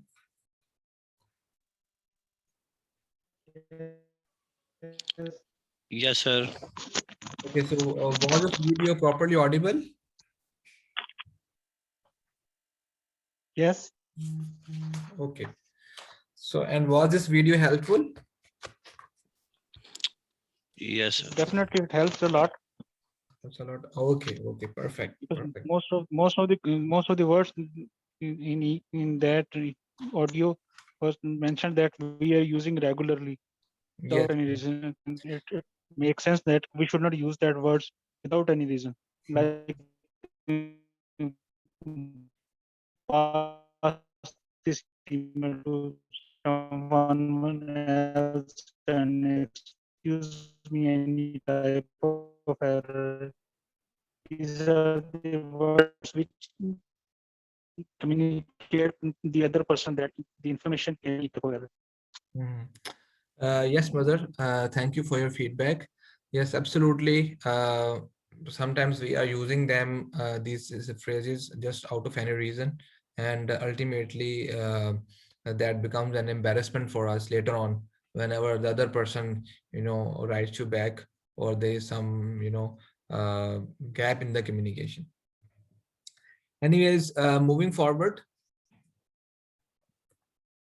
So now I'm talking about common mistakes which we normally make in writing emails, and what we can do instead of instead of doing those mistakes, what we can do to correct them, or what correct actions we can take.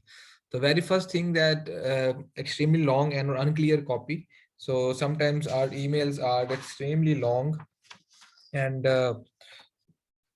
as I have also mentioned earlier this point too, that our emails should not be very lengthy, and if someone has written you 1,000 words email, and probably you will yourself not be able to read it, and you will start skimming that email, and you will start forwarding that.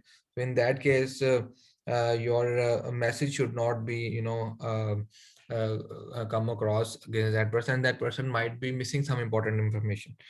And similarly, what you should do, you should basically keep your message concise and focused, and your call to action item, that should be clearly mentioned in the email, that what you expect out of the other person, and what is the requested response date from that other person. If you are expecting a response from the other person at a specific date, yeah, otherwise you have any sensitive timeline on which you are dependent, and that you have to meet based on that information. So just let the other person know that you have to share that proposal with some company by this date, so you want response from the other person as early as possible, or by this date, so that other person must know that it is a time sensitive information, and that should be provided before which timeline. Because if timeline has passed and then after that the other person responds you, then that information is of no use for you, right? So, and also make it clear while writing the email that you are open to any questions and follow-ups. If other person has any question regarding the email, so that person can ask, right? So writing too long sentences or a long email, that doesn't make sense.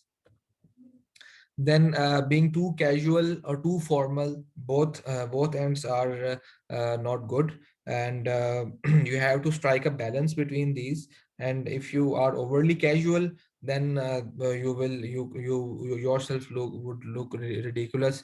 And if you are stiff and you are using very formal language, and then it is also detrimental to your message. So you have to strike a perfect balance between these two. And uh, during the communication process, so you have to think that about the relationship with the other person with whom you are writing, for whom you are writing the email, and then based on that relationship आपने decide करना है कि आपने कितना formal होना है उस बंदे के साथ या कितना casual होना है. तो जो ये it all depends on the relationship with the other person, right? And then we have use of cliches. हम क्लीशेस काफी सारे यूज करते हैं तो अपनी अपनी ईमेल राइटिंग्स के अंदर. तो ये वो फ्रेजेस हैं जो हम बार बार रिपीट कर रहे होते हैं. So let me know if you have any questions. तो ये एक हम रेगुलर यूज करते हैं. तो अब आपने ये late me know if you have any questions तब यूज करना है जब वाकई आपके आपकी कोई क्वेश्चंस उसके उस ईमेल से बन रहे हैं. कोई ऐसी बात, कोई कोई कोई अनक्लैरिटी, कोई ऐसी चीज हो सकती है कि अगर कोई चीज क्रिस्टल क्लियर है, स्टिल आप नीचे लिख रहे हैं जी कि late me know if you have any questions like a cliché, तो वो फिर एक सेंस नहीं बनाती. वो आपने वर्ड्स ही जाया किए हैं उसमें, राइट? तो हम अक्सर लिख देते हैं जी थैंक यू इन एडवांस. ठीक है, अभी बात हुई नहीं, काम किया नहीं, अगले बंदे ने एक्सेप्ट किया नहीं, आप in advance he thank you कर रहे होते हैं. तो थैंक यू इन एडवांस लिखना भी बड़ा एक वियर्ड सा जो है वो क्लीशे लगता है. ठीक हो गया. एंड देन उसके बाद to whom it may concern, आप एक जनरल सी ईमेल लिख रहे हैं, आपको ये नहीं पता कि किस किस आपका सेंडर कौन है, आपका रीडर कौन है, इसका कौन सी ऑडियंस है. तो whom it may concern करके आप ईमेल लिख देंगे, तो वो भी एक जो है ना वो ठीक नहीं है. Then sorry for the late reply, ये भी एक एग्जांपल है कि हम इस तरह क्लीशेस बहुत सारे यूज करते हैं. तो we should avoid these kind of cliches. इनकी जगह में हमें we should look for some suitable words जो कि हम यहाँ यूज कर सकें. देन रेपिटेशन ऑफ वर्ड्स जो है वो ये एक बड़ा जो है वो एलिमेंट है जो कि हम समटाइम राइटिंग में करते हैं. और आप क्या कर रहे होते हैं कि वही वर्ड्स उसी पैराग्राफ में रिपीट कर रहे हैं, या पूरी ईमेल में वही वर्ड्स बार बार रिपीट हो रहे हैं. ठीक है, एक आपने प्रॉपर वर्ड यूज किया एंड देन उसी उसी को आप या तो आप उसके सिनोनिम्स यूज कर लें नेक्स्ट में, तो वो थोड़ा सा बेहतर कर देगा आपकी टेक्स्ट को. लेकिन आप वही वर्ड्स रिपीट करते जा रहे हैं ना पूरी बॉडी में, तो वो जो है वो that will not make the reader engaged. तो रीडर जो है ना वो इंटरेस्ट लूज कर जाता है उसके अंदर. तो लिहाजा आपने करना क्या है, करना यह है कि आपने जो रेपिटेशन ऑफ वर्ड्स हैं उसको खत्म करना है. ठीक है, और और उसके लिए क्या करना है आपने कि what do you do instead, you have to read your draft loud before sending. तो एक एक दफा जब आप खुद से रीड कर रहे होंगे ना सेंड करने से पहले, तो आपको समझ आएगी कि कौन कौन सी चीज रिपीट हो रही है और कौन कौन सी चीज जो है वो आपको कहाँ पे वर्ड्स को जरा चेंज करना है। ठीक हो गया। देन एक हमारे पास है जी रोबोटिक लैंग्वेज हम यूज कर रहे होते हैं। वो एक हमने कुछ रटे रटाए जुमले होते हैं, वही हमने सेंटेंसेस ईमेल्स में रखे होते हैं, हम वही लिख रहे होते हैं बार बार। तो उस केस में जो है वो हमें कोशिश करनी है कि हम रोबोटिक लैंग्वेज यूज ना करें। जस्ट लाइक एक नॉवल में लैंग्वेज लिखी होती है या कॉलेज की टेक्स्ट बुक्स में एक ही फॉर्मेट में, तो हमें थोड़ा सा लाइवलीनेस लेके आनी है ईमेल्स के अंदर। जस्ट लाइक आपने ये अज्यूम करना है कि it's like a real conversation. अगर आप किसी बंदे को मिले हैं और आप मिलके किसी कॉफी शॉप में बैठे हैं या आप अपने ऑफिस में आप किसी के साथ मीटिंग कर रहे हैं, मीटिंग में जिस तरह आप एक लाइव एनवायरनमेंट में बात करते हैं, कोशिश करनी है कि आपकी जो ईमेल में लैंग्वेज है that should be like that. ठीक है। ऑल्दो ईमेल के अंदर बॉडी लैंग्वेज नहीं आती, ठीक है, आपके आईज का एक्सप्रेशन, फेस का एक्सप्रेशन नहीं आ रहा होता, हैंड्स एक्सप्रेशन नहीं आता, उसमें बॉडी लैंग्वेज मिस होती है, लेकिन ईमेल की भी एक टोन होती है, उस टोन को आपने प्रैक्टिस के थ्रू उसको बेहतर करना है।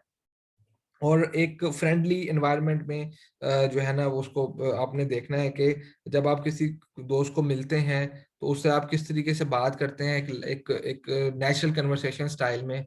वही कन्वर्सेशन स्टाइल को आपने ईमेल में लिखने की कोशिश करनी है। जस्ट लाइक आप किसी दोस्त को मिलते हैं अगर, तो आप पहले ग्रीटिंग्स, नॉर्मली हम लिख रहे होते हैं जी कि ग्रीटिंग्स लिख देंगे ईमेल में।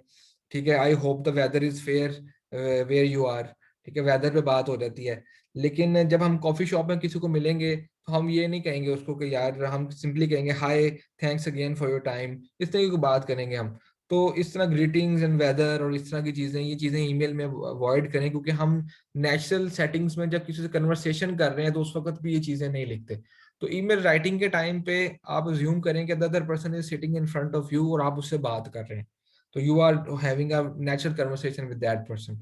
तो उस कन्वर्सेशन मोड में जब आप ईमेल लिखने लगेंगे, देन आपकी ईमेल की जो राइटिंग है दैट वुड इम्प्रूव। देन आपके पास आएगा जी के ये बड़ा इंपॉर्टेंट पॉइंट है, avoid using hedging language. Hedging language क्या होती है जी कि हम सम हैजिंग होती है प्रोटेक्शन।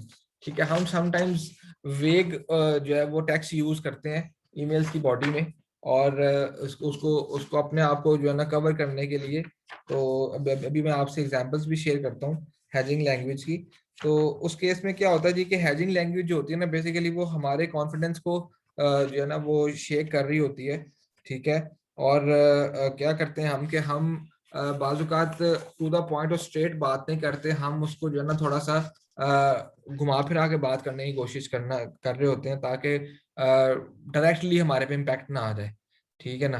तो इस वजह से हम समटाइम्स, या फिर हम कोई क्रिटिसिज्म कर रहे हैं किसी को या किसी के साथ डिसएग्रीमेंट कर रहे हैं, तो डिसएग्रीमेंट के केस में भी हम थोड़ा सा पोलाइट होना चाह रहे होते हैं, तो पोलाइट होते हुए हम अपनी जो लैंग्वेज है उसको हम हैजिंग लैंग्वेज यूज कर लेते हैं उस केस में। ठीक है। तो ताकि अगर मुझसे गलती हो जाए, तो अगर हम गलत कुछ कह दें तो उसका दूसरा मीनिंग भी निकल आए। तो इस केस में जो है वो लेकिन आप जितना मर्जी सेफ्टी अप्लाई कर लें, लेकिन इन रियलिटी जो है ना वो हैजिंग जो है वो, आप हैजिंग का नुकसान ही होता है कि that makes you look in confident and uncertain, right. तो इस केस में जो आपकी जो राइटिंग है वो उसकी क्वालिटी अंडरमाइन हो जाती है। मैं थोड़ी सी आपसे एग्जांपल्स भी शेयर करता हूँ। वेरी फर्स्ट थिंग, जैसे हम नॉर्मली आई थिंक बहुत ज्यादा यूज करते हैं। ठीक है, हैजिंग के अंदर मतलब I think we should set up a meeting. जब आई थिंक का मतलब है कि जी आप क्लियर नहीं है, थोड़े कॉन्फिडेंट नहीं है। ठीक हो गया। अगर आप इसी को ही अगर आप कॉन्फिडेंट वे में लिखेंगे तो let's set up a meeting, तो ये एक कॉन्फिडेंट टोन दे रही है। और I think we should set up a meeting का मतलब ये है कि आप एक जो है ना वो डायरेक्ट वे में बात नहीं कर रहे, तो आप क्लियर नहीं है कि मीटिंग होनी चाहिए कि नहीं होनी चाहिए। ठीक है। तो आप एक बड़ी वेग सी लैंग्वेज यूज कर रहे हैं आप, तो इसमें हमें कोशिश ये करनी चाहिए कि हम ये आई थिंक टाइप जो इस तरह चीज है ना ये यूज ना करें ईमेल में। ईमेल में जब कॉन्फिडेंट टोन लेके आए। इसी तरीके से आई फील लाइक का वर्ड हम यूज करते हैं, I feel like we could find space for one more person. तो आई फील लाइक भी जो है ना वो थोड़ा सा चीज़ों को थोड़ा सा सॉफ्ट कर रहा है, थोड़ा सा वेग कर रहा है, तो बेहतर ये है कि हम इस तरह बात करें कि we could find space for one more person. तो इससे ये डायरेक्ट भी बात हो जाएगी, और ये है कि आप जो है ना वो एक हैजिंग लैंग्वेज से भी बच जाएंगे, क्योंकि हम समटाइम्स हैजिंग जो है वो अनकॉन्शियसली भी कर रहे होते हैं, तो हमें हमारी हैबिट बन जाती है उसी तरह लिखना। तो हम प्रैक्टिस के साथ इसको जो है ना वो इस हैबिट से निकल सकते हैं, और साइड बाय साइड जो है ना इसको हम बहुत बेहतर, मजीद बेहतर कर सकते हैं। ठीक है जी। तो अब आप अपने आइडियाज को शेयर करें, एक्सप्लेन करें, और उसके बाद अपना वाई एक्सप्लेन करें उसमें कि why you want to say something, तो टू द पॉइंट बात करें। और जो ये जिस तरह के जो ये इट वुड बी ग्रेट जैसे है, it would be great if you could turn in your application by 5 PM tomorrow. It would be great जो है ना, ये भी एक हेजिंग सेंटेंस, और हम बड़ा रेगुलर यूज करते हैं इनको ईमेल्स में। तो हालांकि इनकी वजह से आपकी ईमेल में जो कह लें कि पोलाइटनेस तो आ जाती है, लेकिन एक कॉन्फिडेंस निकल जाता है। ठीक है, तो इसकी बजाय हम स्ट्रेट बात करें, please turn in your application by 5 PM tomorrow, तो ये that would be more direct and more appropriate.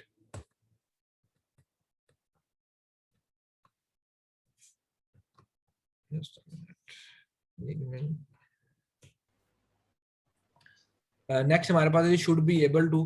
तो हैजिंग में हम I think I should be able to finish research phase this week, ये थोड़ा सा वेग है। ठीक है, कॉन्फिडेंट टोन क्या होगी जी, I can finish the research phase this week. तो ये आप नॉर्मली कैन के साथ जब यूज कर रहे होंगे ना, तो वो that would look more confident. तो ये बेसिकली का जो वर्ड है, ये भी जो है वो कॉन्फिडेंस शो नहीं करता। Basically I am still waiting for team to answer any question, तो सिंपली आप लिखें I am still waiting for team to answer any questions. तो बेसिकली का वर्ड भी जो है ना वो यूज नहीं करना चाहिए ईमेल्स में। ये भी आपकी जो है वो टोन को जो है वो स्लो करता है, और उसको उसको लेजी कर रहा होता है। तो इसलिए बेहतर ये है कि आप डायरेक्ट एंड कॉन्फिडेंट टोन में बात करें, that will make your communications more assertive and more to the point। ठीक है जी। नेक्स्ट हमारे पास आता जी कि ये अब कुछ नेक्स्ट लेवल स्ट्रेटजीज हैं जो मैं आपसे शेयर करूंगा। The very first thing is think positive. जब भी आपको कोई मैसेज मिलता है, कोई ईमेल आती है, तो you have to think positive about it. कोई नेगेटिव मैसेजेस भी लिखे हुए हैं, मैं नेगेटिव बात भी किसी ने कर दी है, तो ईमेल में नेगेटिव या रूड होने की जरूरत नहीं है उस केस में। ठीक है, उसमें आपने जो है वो कोशिश करनी है कि नेगेटिविटी को अवॉइड करें, और फोन उठा के उस फोन पे बात कर लें, उसको सॉर्ट आउट कर लें। लेकिन अगर ईमेल पे नेगेटिव मैसेज ना टाइप करें। ठीक है, अगर करना पड़ भी रहा है तो मैं आपको आज मैं एक छोटी सी प्रैक्टिस भी करवाऊंगा एक ईमेल लिखवाने की। तो इसमें एक एग्जांपल भी है हमारे पास। उस एग्जांपल में मैं आपको बताऊंगा कि किस तरीके से हम नेगेटिव मैसेज को लिख देते हैं, और किस तरीके से नेगेटिव मैसेज को एक कंस्ट्रक्टिव वे में हम जो है वो फ्रेम करके हम उसको ईमेल में लिख सकते हैं। तो वो एग्जाम्पल इंशाल्लाह हम लास्ट में एक प्रैक्टिस ईमेल लिखेंगे, तो उससे थोड़ा सा मजीद आपको समझ में आएगा। बाकी ये है कि जब आप नेगेटिविटी ईमेल में लिखने जाते हैं ना, तो अगर आपने 50% एक बात नेगेटिव लिखी है, तो दूसरी साइड पे वो शायद 90% नेगेटिव परसीव की जाए, क्योंकि नेगेटिविटी जो होती है ना, वो उसकी जो वाइब्स हैं वो बहुत ज्यादा होती हैं, और वो आप फिर उसको लिमिट नहीं कर सकते कि आपने कितनी की नेगेटिव बात की है। वो दूसरी साइड पे हमेशा ज्यादा ही उसका एम्पलीफाई होकर इम्पैक्ट जाता है। तो लिहाजा आपने हालांकि ईमेल में आपकी टोन ऑफ वॉइस नहीं होती, ठीक है, आपका जो बॉडी लैंग्वेज है वो चीज़ नहीं उसमें आ रही होती, तो वो भी उसका दूसरा बंदा उसको भी अज्यूम कर रहा होता है कि यार इसने बहुत गुस्से में ईमेल लिख दिया ये, या पता नहीं ये बंदा क्या चाहता है। राइट, तो इसलिए हमेशा ईमेल जो है वो पॉजिटिव टोन में लिखनी चाहिए। अगर कोई नेगेटिव ईमेल आ भी गई है तो you have to respond it constructively and positively, उसको आपने देखना है, और कभी नेगेटिवली जवाब नहीं देना ईमेल पे। Then strike the right tone.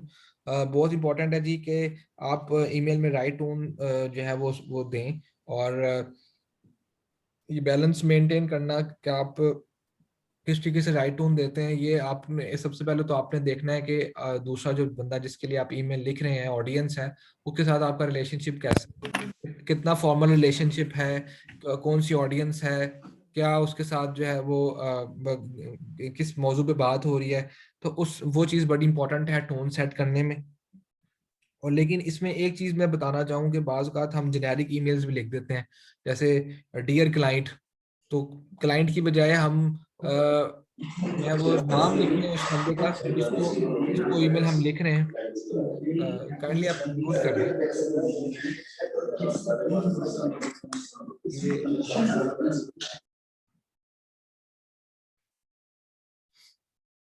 Okay,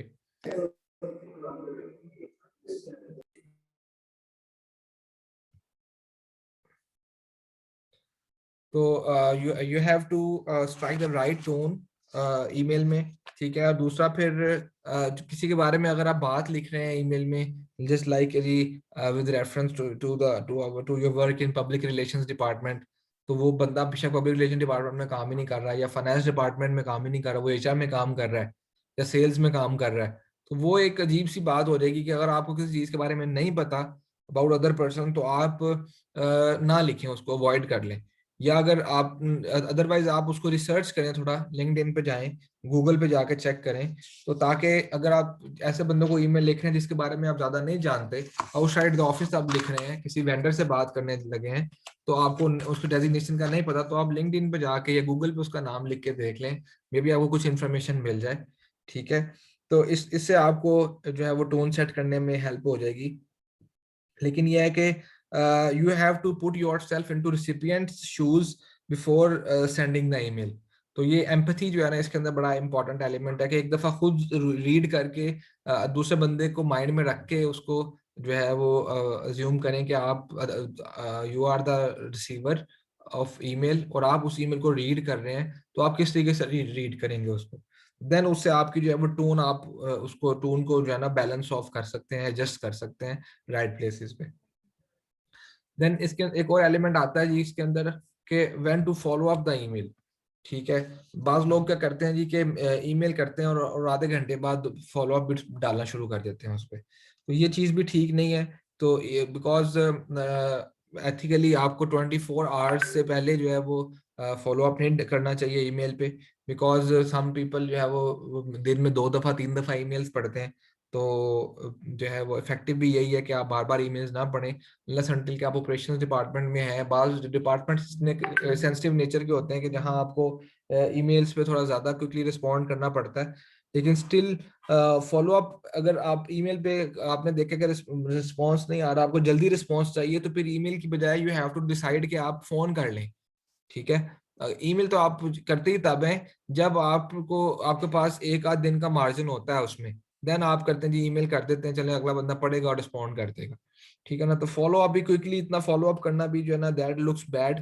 तो आपने उस केस में भी जो है वो कोशिश करनी है कि बड़ा टू फ्रिक्वेंटली या टू अर्ली फॉलो अप ना करें, ठीक है। और अदरवाइज दूसरा बंदा आपको ब्लॉक भी कर सकता है, मे बी वो आपकी ईमेल ना पढ़े फ्यूचर में, तो ये इस तरह की चीजें भी हो सकती हैं आपके साथ। देन लास्ट पॉइंट जो है वो ईमेल स्ट्रेटजीज के अंदर वेरी इंपॉर्टेंट पॉइंट है जी, make it easy on eyes. तो ये स्टीव जॉब्स ने भी कहा था, वो भी इस चीज को यूज करता था कि वो अक्सर जो है ना ईमेल्स को पॉइंटर्स की फॉर्म में ईमेल्स के अंदर पॉइंटर्स लिखता था, ताकि ईमेल उसको पढ़ना आसान हो जाए, रादर देन आप पैराग्राफ्स, लंबे लंबे पैराग्राफ्स लिख रहे हो। Try to find some ways कि आप जो भी बात है अपने पॉइंटर्स की फॉर्म में टेक्स्ट के अंदर लिख सकें, तो ताकि आप क्विकली जो है ना उसको रीड कर सकें, उसको स्कैन करना आसान हो, उसको बुलेट पॉइंट्स में उसके जो चीज उसके बाद कोई जुमला ज्यादा इंपॉर्टेंट है उसको बोल्ड कर दे, उसको अंडरलाइन कर दें फॉर द रीडर, ताकि वो भी उसको समझ आ जाए कि जी मैंने मेरे लिए ज्यादा रेलिवेंट चीज क्या है इसके अंदर, रादर देन कि वो जस्ट ईमेल को वर्ड बाय वर्ड पढ़े, उसके बाद अंडरस्टैंड करे कि उसको एग्जैक्टली करना क्या है, ठीक है। तो ईमेल्स के हवाले से there are a lot of points जो कि we have to keep in mind while composing an email. और मार्जिन ऑफ एरर भी बहुत ज़्यादा होता है इसमें, बहुत ज़्यादा एक सिचुएशनल, हर सिचुएशन ईमेल के हवाले से फ़र्क होती है। लेकिन इस आपने जब भी ईमेल लिखनी है तो आपने ये चीज़ ध्यान में रखनी है कि you don't have to make it perfect, perfection की तरफ नहीं जाना, but you have to make it more effective. कि आपने इफेक्टिवनेस जो होता है ना वो that is a relative term, that is not absolute. तो इफेक्टिवनेस हमेशा एक एनवायरनमेंट के हवाले से बात हो रही होती है कि ये इस एनवायरनमेंट में कितनी इफेक्टिव है। तो आपने हमेशा अपनी कम्युनिकेशन को इफेक्टिव करने के बारे में सोचना है कि जी जब आप मैसेज कर रहे हैं, किसी को ईमेल कर रहे हैं, तो how you can make your communication more effective. Simply लियो बर्नेट ने कहा था जी कि ईमेल्स के हवाले से कि सिंपल उसने 4 स्टेप रूल बताया जी कि make it simple, make it memorable, make it inviting to look at and make it fun to read. तो अगर आप इन 4 स्टेप्स को माइंड में रखें तो आपकी ईमेल्स जो है वो दे वुड बी वेलकम्ड, वो पढ़ के लोगों को अच्छा लगेगा, वो आपको टाइमली रिस्पॉन्स देंगे और आपको टाइमली जो है वो उसके ऊपर आपकी जो प्रॉब्लम, जिस प्रॉब्लम को सॉल्व करने के लिए आपने ईमेल लिखी थी, दैट यू आपको उसमें हेल्प मिल सकती है। देन जनाब कुछ पॉइंट्स हैं मेरे पास जो कि मैं क्विकली स्किम कराऊंगा आपको about different aspects of emails. The very first aspect is sending emails.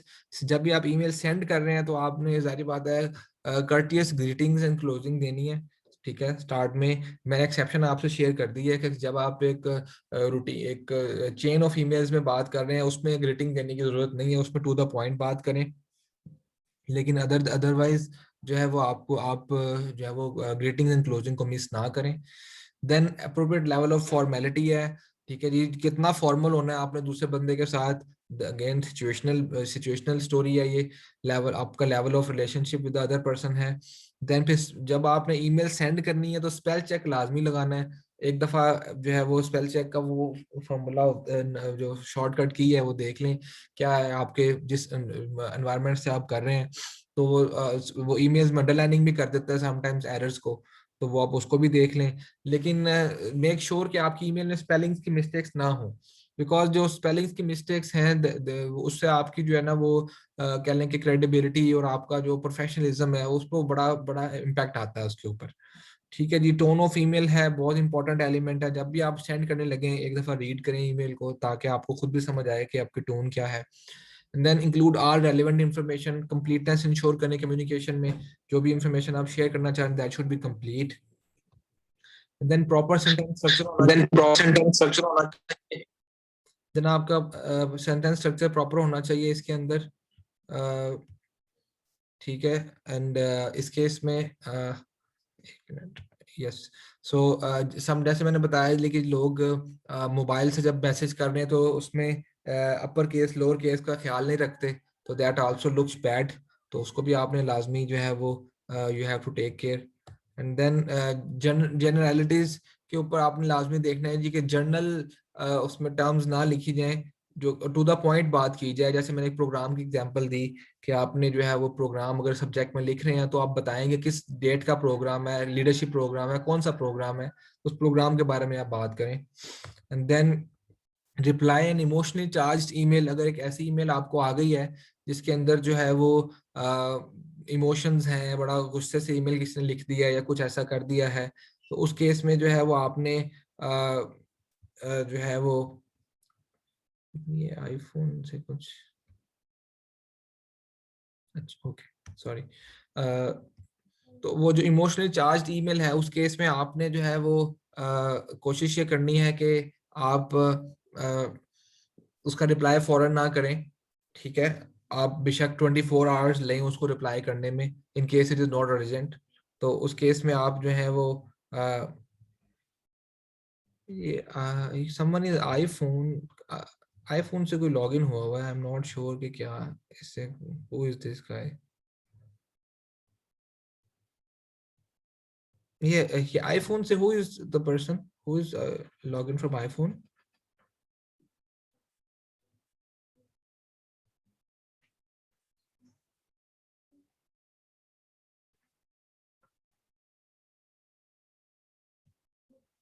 Okay, so let's continue.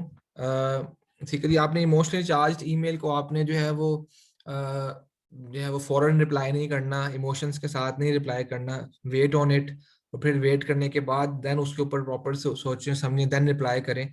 Sometimes हम एंगर में फौरन रिप्लाई कर देते हैं, इमोशंस में आगे देन वी रिग्रेट कि यार मुझे जल्दी रिस्पॉन्स नहीं देना चाहिए था। तो then using an reply to all features में आपने सोच समझ के यूज करना है। रिप्लाई टू ऑल में अगर रेलिवेंट लोग नहीं है तो उनको एक्सक्लूड कर दें।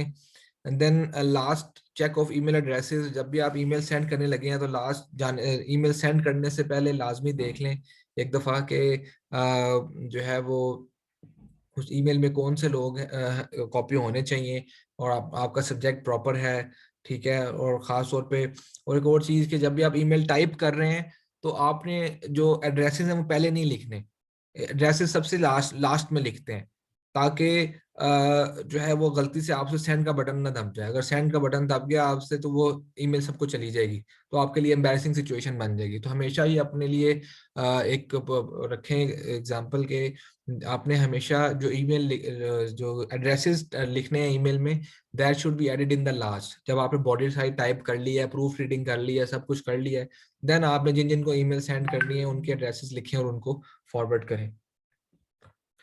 देन टाइपिंग कंप्लीट सेंटेंसेस, ठीक है जी। समटाइम्स लोग पूरे सेंटेंसेस नहीं लिखते, बस जस्ट जो है वो टू द पॉइंट तो थोड़ा अपना मैसेज लिखते हैं जल्दी से, जैसे हम चैटिंग में कर रहे होते हैं, तो उस तरह ईमेल्स में नहीं करना आपने।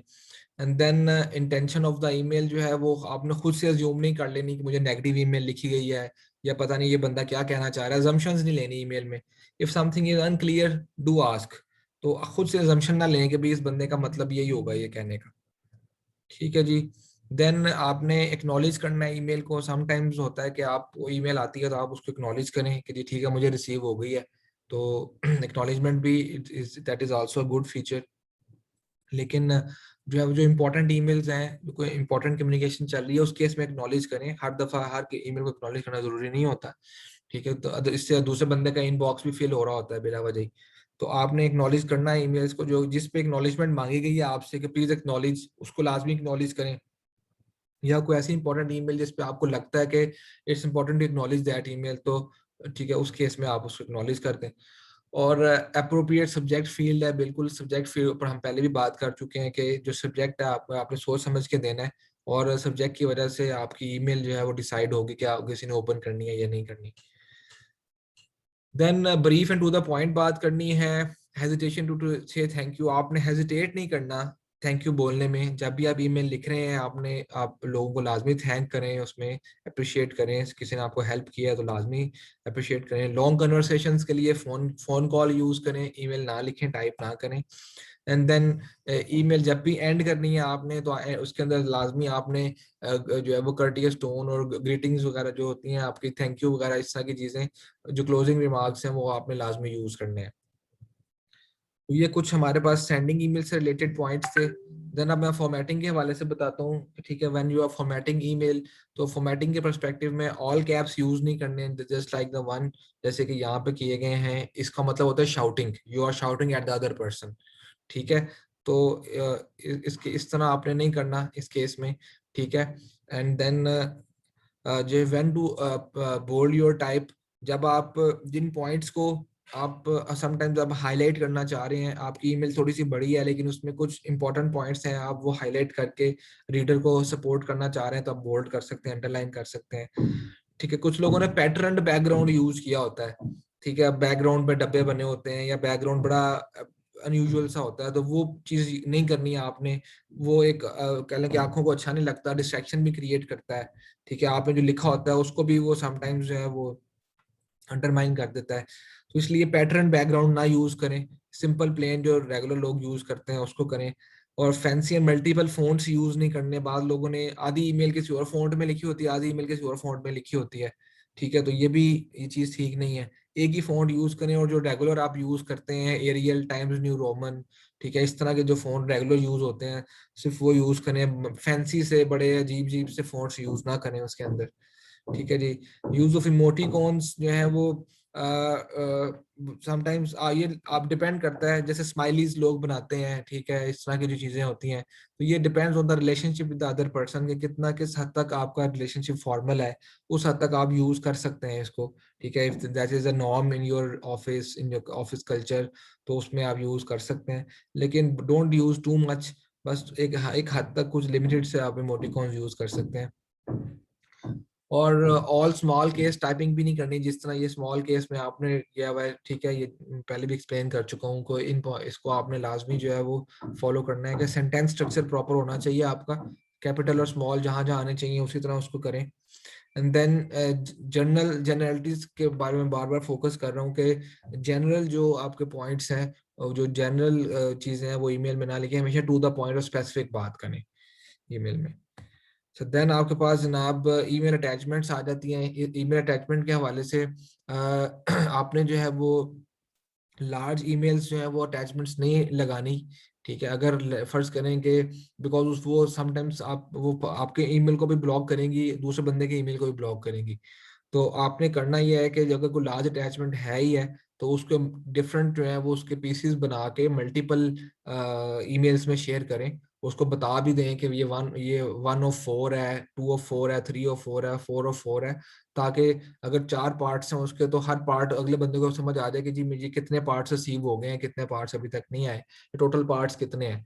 तो लार्ज अटैचमेंट के हवाले से ये आपने नॉर्म यूज करना है।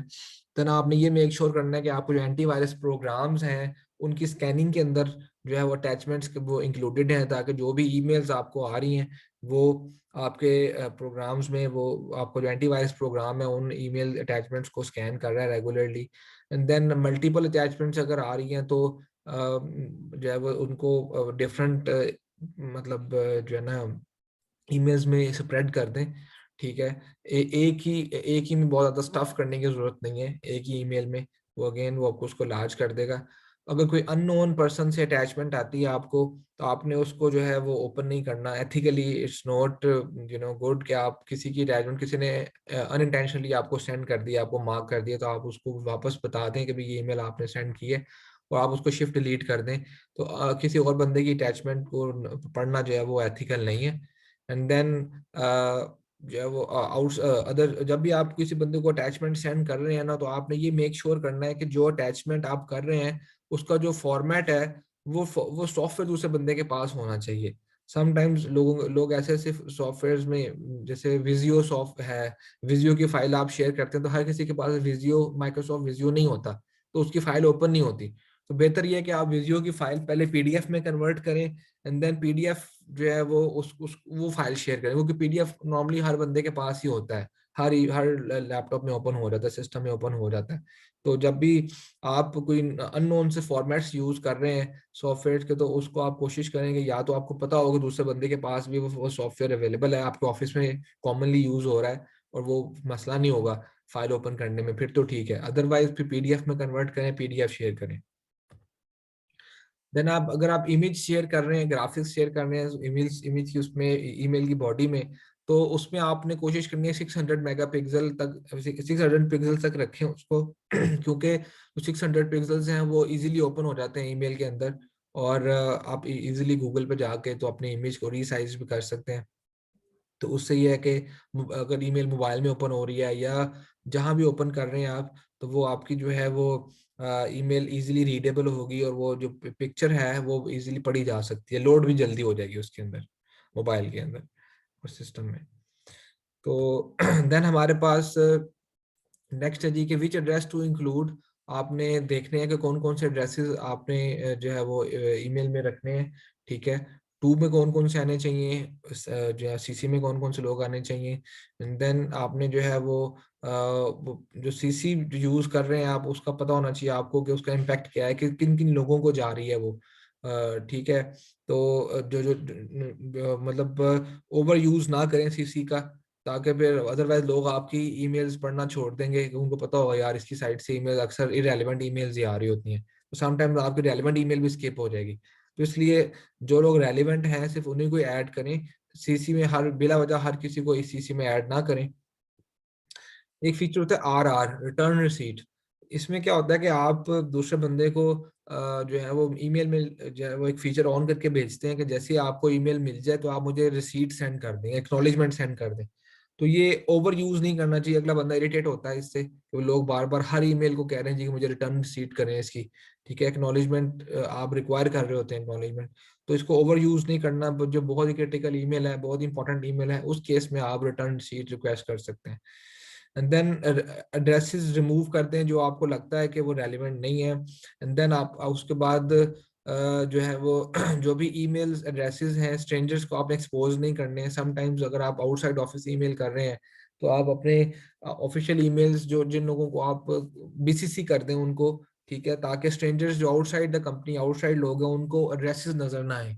बाद लोग क्या करते हैं, टू में सब लोगों को रख के ईमेल कर देते हैं तो एड्रेसेस एक्सपोज हो जाते हैं। तो आपने ये कोशिश करनी है हमेशा कि एड्रेसेस एक्सपोज ना हो लोगों के, तो एड्रेसेस की प्राइवेसी को मेंटेन रखना है। एंड देन बीसीसी यूज करते हैं लोग, तो बैक बाइटिंग के लिए भी समटाइम यूज कर रहे होते हैं। तो बीसीसी आपने जब अच्छे इंटेंशंस के लिए यूज करनी है, और बीसीसी जो है वो ब्लाइंड कार्बन कॉपी होती है कि जब इन केस के आप कुछ लोगों को सीसी में नहीं रखना चाह रहे, लेकिन आप चाह रहे हैं कि उनको मैं इंफॉर्मेशन दे दूं ताकि अगले जो थ्रेड्स में वो बंदा कॉपी ना हो, लेकिन बीसीसी में उसको एक कॉपी चली जाए ताकि उसको पता हो कि जनाब जो है वो ये कॉपी ये थ्रेड चल रहा है। या समटाइम लोग अपने आप को भी बीसीसी कर देते हैं ताकि एक कॉपी उनके पास भी सेव हो जाए, उनके उसके ईमेल एड्रेस में भी चली जाए, आपके कोई और आपका पर्सनल ईमेल है वहां जाके उसकी बीसीसी में कॉपी सेव हो जाएगी। ठीक है जी। तो ये आपकी जनाब बाकी फिर ईमेल एड्रेस आपका प्रोफेशनल होना चाहिए, जस्ट लाइक कि आपका जो नाम है, लोगों ने बड़े अजीब अजीब से ईमेल एड्रेसेस बनाए होते हैं गूगल पे, जीमेल पे। ठीक है, तो वो आपने एड्रेस जब भी आप प्रोफेशनल एनवायरनमेंट में आ गए हैं तो आपने जो है वो अपनी ईमेल एड्रेसेस को प्रॉपर रखना है।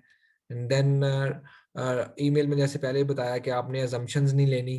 ठीक है, जो भी चीज़ समझ नहीं आ रही you have to ask straightforwardly. फिर जब भी आप किसी की प्राइवेट ईमेल है अगर, तो प्राइवेट ईमेल को आपने एज सच फॉरवर्ड नहीं करना। ठीक है, या कहीं पब्लिक प्लेस पे जाके पोस्ट नहीं करना आपने। ठीक है जी, इसकी एथिक्स का ख्याल रखना है लाजमी।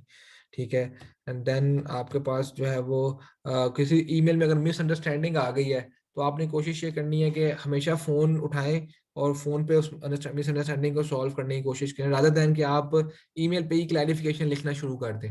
ईमेल पे क्लैरिफिकेशन जस्टिफिकेशन देने की बजाय just pick up the phone and let other person know. ठीक है, और जब अगर आपसे कोई गलती हो गई है ईमेल में तो you must have maturity to send an apology. तो अपॉलजी जो है वो अगर गलती कर दी है, गलती से आपने कुछ लिख दिया तो जस्ट अपॉलजी सेंड करें कि जी मैंने ये ईमेल में ये लिख दिया है, कोई इन्फॉर्मेशन आपने गलत दे दी पहले। ठीक है, then later on you realized कि जी ये बात मैंने गलत कर दी थी, ये number and fact and figure गलत था, तो जस्ट अपॉलोजाइज करें, उनको बता दें कि जी ये नंबर ये नहीं है। ठीक है, but you must have maturity to send an apology email. And then again जैसे बताया कि आपने ईमेल एड्रेसेस को एक्सपोज नहीं करना स्ट्रेंजर्स को, और कोई इमोशनल ईमेल्स हैं, कोई कंट्रोवर्शियल टॉपिक्स हैं, उस केस में आप ईमेल पे डिस्कशन ना करें और अवॉइड करें ईमेल पे। अगर आपने रिप्लाई करना ही है तो रिप्लाई आफ्टर 24 आवर्स, जबकि आपका जो इमोशनल लेवल है वो थोड़ा डाउन चला जाएगा, फिर आप उस पर रिप्लाई करें। ठीक है जी, then finally last slide on email considerations. जब भी आपने ईमेल करनी है तो you have to think of कि जी आप अपने लेटर हेड पे लिख रहे हैं, बेसिकली आप जो इन्फॉर्मेशन आप लिख रहे हैं that is on letterhead. And if you can't respond promptly on the email, let other person know कि भाई I am busy on this stuff, और मैं आपको जो है वो I can reply you by Monday और after 2 days I can reply you on this. तो don't expect response until 1 week, because आप अगले बंदे को एक्सपेक्टेशन सेट कर लें उसकी, ताकि वो आराम से बैठ जाए, उसको पता हो कि हाँ ठीक है यार, अगले बंदे ने ईमेल पढ़ ली और उसने रिस्पॉन्स दे दिया। तो आपने अगले बंदे को एक्सपेक्टेशन उसकी सेट कर लेनी है ताकि वो आपको बार बार रिमाइंडर्स ना सेंड करे। ठीक है जी, जब किसी बंदे ने आपको रिस्पॉन्ड नहीं किया ईमेल के ऊपर, आपने 1-2 दिन देखा, उसने कहा भी था कि मैं रिस्पॉन्ड कर दूंगा लेकिन नहीं किया, तो आप उसको फिर फॉलो अप ईमेल भी कर सकते हैं, रिमाइंडर भी सेंड कर सकते हैं। इमोशनली चार्ज ईमेल्स अगेन, ठीक है, उनको रिस्पॉन्ड नहीं करना आपने फौरन।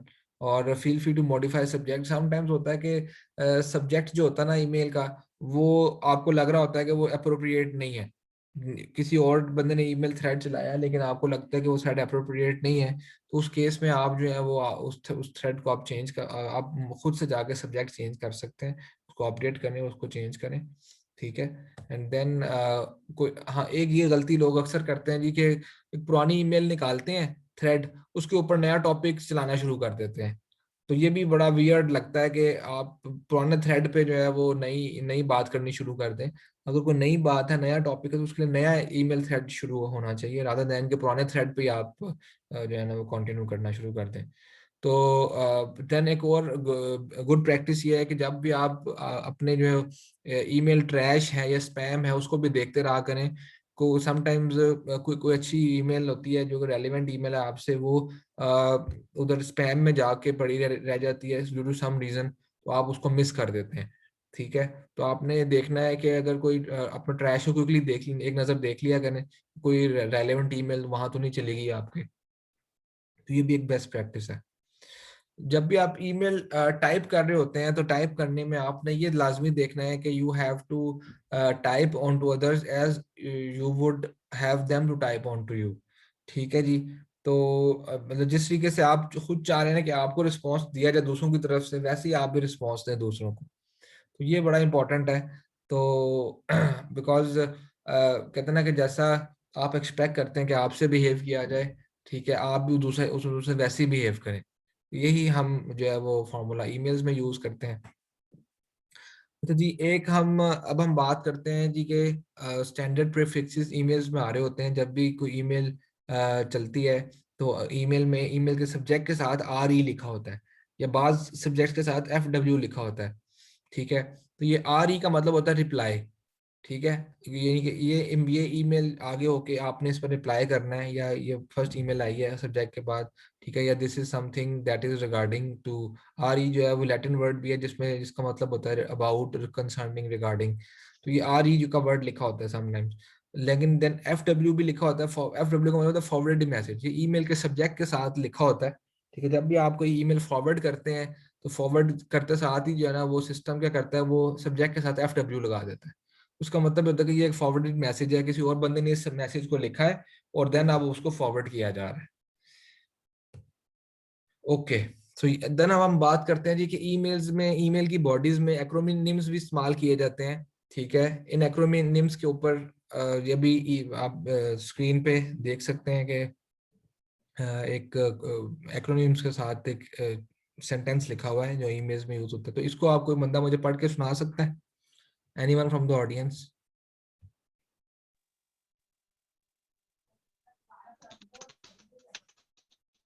जी मदर।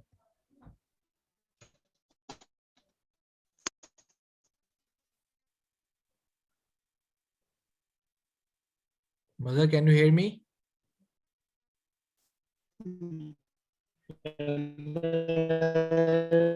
मगर आपकी आवाज ठीक नहीं आ रही। For your information.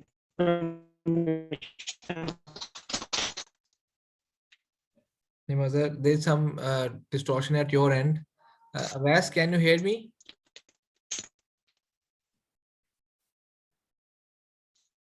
Expected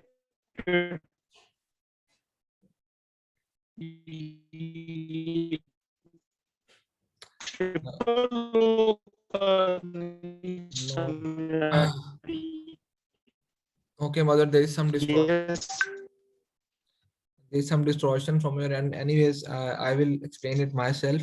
FYI, FYI is basically for your information, and I am the triple O is out of office until EOD is end of day, and BTW is by the way, and PRB, please reply by this evening with yes no, right? तो इस तरह की जो acronyms हैं वो most commonly emails में use होते हैं। तो आज अभी मैं आपको थोड़ा सा एक्सप्लेन करूंगा इन एक्रोनिम्स के बारे में, ये एक्रोनिम्स क्या कह रहे हैं। ठीक है जी, देखें ट्रिपल ओ जो है वो this is like out of office. तो I am just for example I am out of office until Friday. ठीक है, तो आप लोग ट्रिपल ओ लिख देते हैं तो इसका मतलब है कि आउट ऑफ ऑफिस। इसी तरीके से WFH is basically working from home. So working from home today, our meeting in room for 24B will instead take place on Wednesday, right? ये WFH जो है वो ये भी emails में use होता है normally. And then EOM बहुत commonly use होता है जी, end of message, जहाँ मैसेज खत्म हुआ है वहाँ पर उन्हें EOM लिख देते हैं। ठीक है जी। एंड देन उसके बाद PRB जो है प्लीज रिप्लाई बाय। ठीक है, अगर आप किसी से जो है वो रिप्लाई का टाइम मांग रहे हैं तो वो रिप्लाई बाय जो है वो उसके अंदर शेयर हो जाएगा कि जी कि कब तक आपको रिस्पॉन्स चाहिए। इस तरह जो है वो NRN, नो रिप्लाई नेसेसरी। तो we are in a meeting, we are in meeting room 5A instead of 4C। NRN का मतलब है कि जी नो रिप्लाई नेसेसरी, कि अगर आप मतलब बाद लोग जो है ना छोटी सी आपने एक इंफॉर्मेशन शेयर की है क्विक सी, और उसके ऊपर अगला बंदा ग्रेट थैंक्स लिख के रिप्लाई कर दे, तो आपको फ्री में आपका टाइम ज़ाया होगा उसको रीड करने में, उसको अंडरस्टैंड करने में। तो नो रिप्लाई नेसेसरी जो है ना वो उसके उसमें आप लिख सकते हैं। ठीक है, कि भाई इसके ऊपर फर्दर रिप्लाई करने की जरूरत नहीं है, बस this is just an information, and then simply जो है वो आप इसके ऊपर एक्ट अपॉन करें। Then FYI is for your information. तो ये जस्ट FYI कि आपको रिस्पॉन्स नहीं चाह रहे, जस्ट किसी को इंफॉर्मेशन के तौर पे आप उसको एक्सप्लेन कर रहे हैं कि भाई ये this is what you need to know. तो उस वाले से आपको मैसेज फॉरवर्ड करते हैं, तो FYI करके आप आपको मैसेज फॉरवर्ड कर देते हैं। देन AR जहां लिखते हैं, AR इज एक्शन रिक्वायर्ड। ठीक है जी, जैसे Frank wasn't happy with last month performance and action required is create a report of our hours worked. तो AR जो होता है वो दैट इज एक्शन रिक्वायर्ड। अगर ईमेल की बॉडी में AR लिखा हुआ है डॉट के साथ, तो this is action required. And LET is leaving early today, so can't help clean up after presentation। LET means कि that person is leaving early from the office today। And ये बहुत commonly use होता है EOD या COB। EOD is end of day and COB is close of business. ठीक है जी, I have I will have that spreadsheet to you by end of day. तो आप एंड ऑफ डे जो है वो या क्लोज ऑफ बिजनेस जो है वो शेयर कर लेते हैं। ठीक है, कि भाई ये मैं आपको एंड ऑफ डे चीज शेयर करूंगा, तो आप ईमेल में डेडलाइन दे रहे हैं, तो एंड ऑफ डे का जो जो एक्रोनिम है वो कॉमनली यूज होता है हमारे ईमेल्स में। And then BTW is by the way, and then TLTR is too long to read। sometimes बहुत लंबी ईमेल आ जाती है, आप पूरी नहीं पढ़ते, लेकिन आप लिख देते हैं जी your email is too long to read, लेकिन आप आगे अपना मैसेज बता देते हैं जी कि मेरे ख्याल में मैं आप क्या करना चाह रहे हैं, जो आपके एंड से रिप्लाई है वो दे देते हैं। तो लंबी ईमेल जब आपने नहीं पढ़ी तो आप बता दें जी कि मैं बड़ी लंबी ईमेल आपकी नहीं पढ़ सका, सॉरी।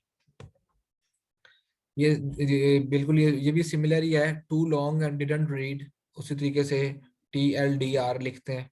ठीक है, and then yes no, YN जो होता है वो यस नो होता है। For example, is the new internet restriction affecting your work. Yes, आपने यस नो, YN का मतलब है कि आपने यस नो में जवाब देना है, लंबी ईमेल नहीं लिखनी। ठीक है, सिर्फ आपने ईमेल के रिप्लाई में Y या N लिखना है, तो अगला बंदा समझ जाएगा कि ये जो आपके एंड से क्या इसका आंसर है। ठीक है जी, इसी तरीके से कुछ हमारे पास और हैं एक्रोनिम्स, बड़ा क्विकली मैं आपसे शेयर करता हूँ। HTH लिखा होगा, that means hope that helps. Then EOW end of week, and then LMK is let me know. ठीक है, IMO is in my opinion, and IDK I don't know. तो ये भी बहुत ज्यादा लोग ईमेल्स की बॉडीज में यूज कर लेते हैं जस्ट क्विकली, के लंबी जो है ना वो टेक्स्ट को अवॉइड करने के लिए वो शॉर्ट एक्रोनिम्स यूज करते हैं। तो हमें इन एक्रोनिम्स का पता होना चाहिए कि कौन कौन से एक्रोनिम्स जो हैं वो ईमेल सेटिंग्स में यूज किए जा सकते हैं। ठीक है, and then TYT is take your time, right. तो ये देयर आर मैनी अदर्स, मैंने ये इसमें जो है वो जो मोस्ट कॉमनली यूज्ड एक्रोनिम्स हैं वो मैंने इसमें इंक्लूड किए हैं, ताकि यू मस्ट नो कि इन एक्रोनिम्स को भी ईमेल्स में यूज किया जा सकता है और बाकी लोग भी यूज करते हैं, ताकि whenever it is used in any email तो आपको पता हो कि इसका मतलब क्या है। ठीक है, ये वीडियो है मैं स्किप कर रहा हूँ because we are running short of time. और एक हम प्रैक्टिकल सिनेरियो पे चलते हैं।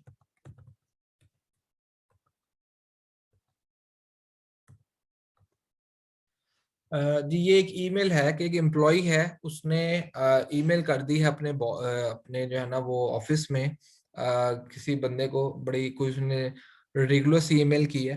तो इस ईमेल के ऊपर जो है वो उसके बॉस ने उसको जवाब दिया है कि भाई ये तुमने ये क्या कर दिया है, इस ईमेल से सब लोग बड़े जो है ना वो नाराज हुए हैं, तो क्या तुम्हें पता नहीं है कि ऑफिस में इस तरह की ईमेल नहीं करते। ठीक है, ये अगेंस्ट ऑफिस जो आपकी पॉलिसीज हैं उसके अगेंस्ट है इस तरह की ईमेल करना। ठीक है, कोई कोई किसी का मजाक उड़ाना ईमेल्स के थ्रू और इस तरह ना। ठीक है, तो ये ईमेल आप रीड करें एंड देन हम इस पे जरा डिस्कशन करते हैं कि इसमें क्या क्या प्रॉब्लम्स हैं इस ईमेल के अंदर। You have just 3 to 4 minutes to read it, then we will discuss it.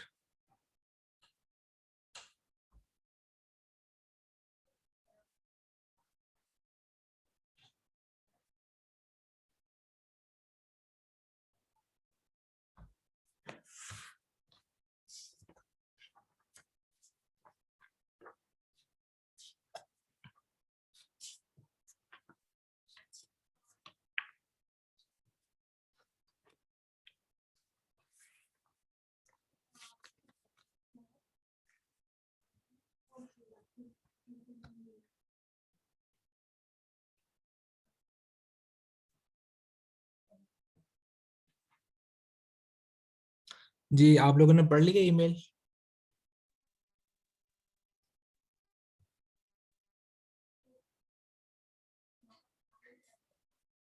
जी मजहर।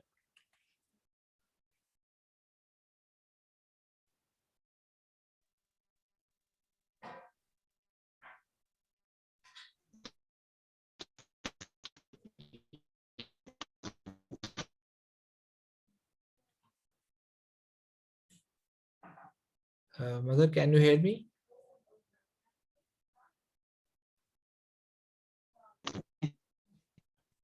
एक वर्ड मजहर, थोड़ी सी डिस्टॉर्शन आ रही है आपके एंड से, आई एम नॉट श्योर। काफी काफी अच्छे से जब भी कोई इंटरनेट लगता है, इंटरनेट कनेक्शन स्टेबिलिटी का इशू है। जी अफजल, आपको आप क्या कहते हैं?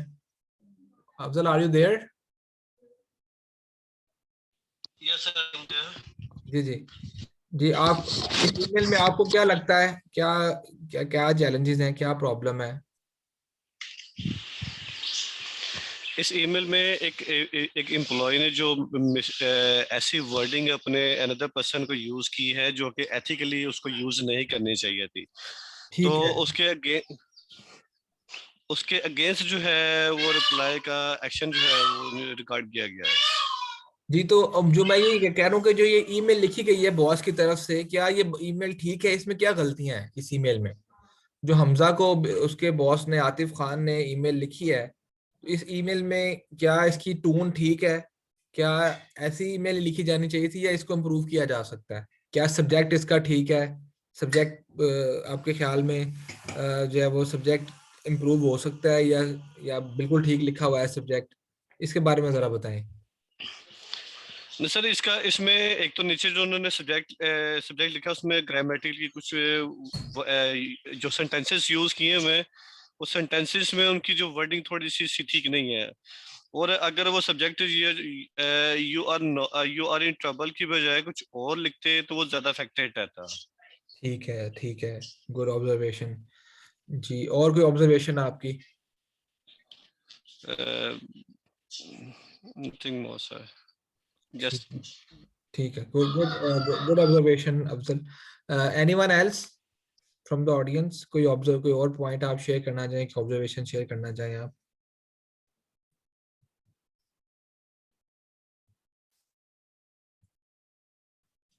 Khalil, are you there?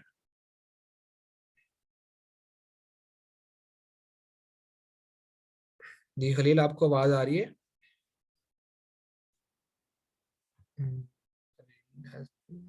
Message. जी जी। अ,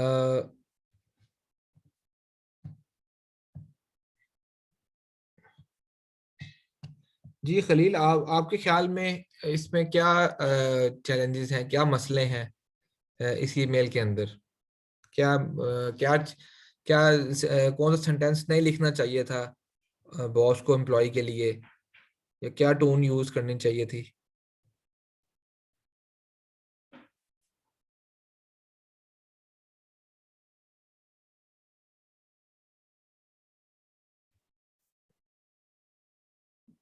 जी खलील। अस्सलाम सर। वालेकुम सलाम जी। जी सर, फर्स्टली काफ़ी ना लॉन्ग ईमेल है ठीक है। और इसमें काफ़ी उन्होंने लाइक इन्होंने जो यूज़ किए हुए हैं फुल स्टॉक में क्वेश्चन, आप शॉर्ट्स इन शॉर्ट्स उसे कहते हैं कि यार ये आपने इस तरह काम करना चाहिए था, ये वो। हम्म, एक मिनट। ओके। और जी मज़े की तरफ से भी आया है रिस्पांस के लिए, the email sequence is out and the selection of words was also not as per intention of the sender. Right, right. ठीक है मज़े, thank you for your feedback. जी खलील, आप कुछ और कहना चाह रहे हैं इसके ऊपर?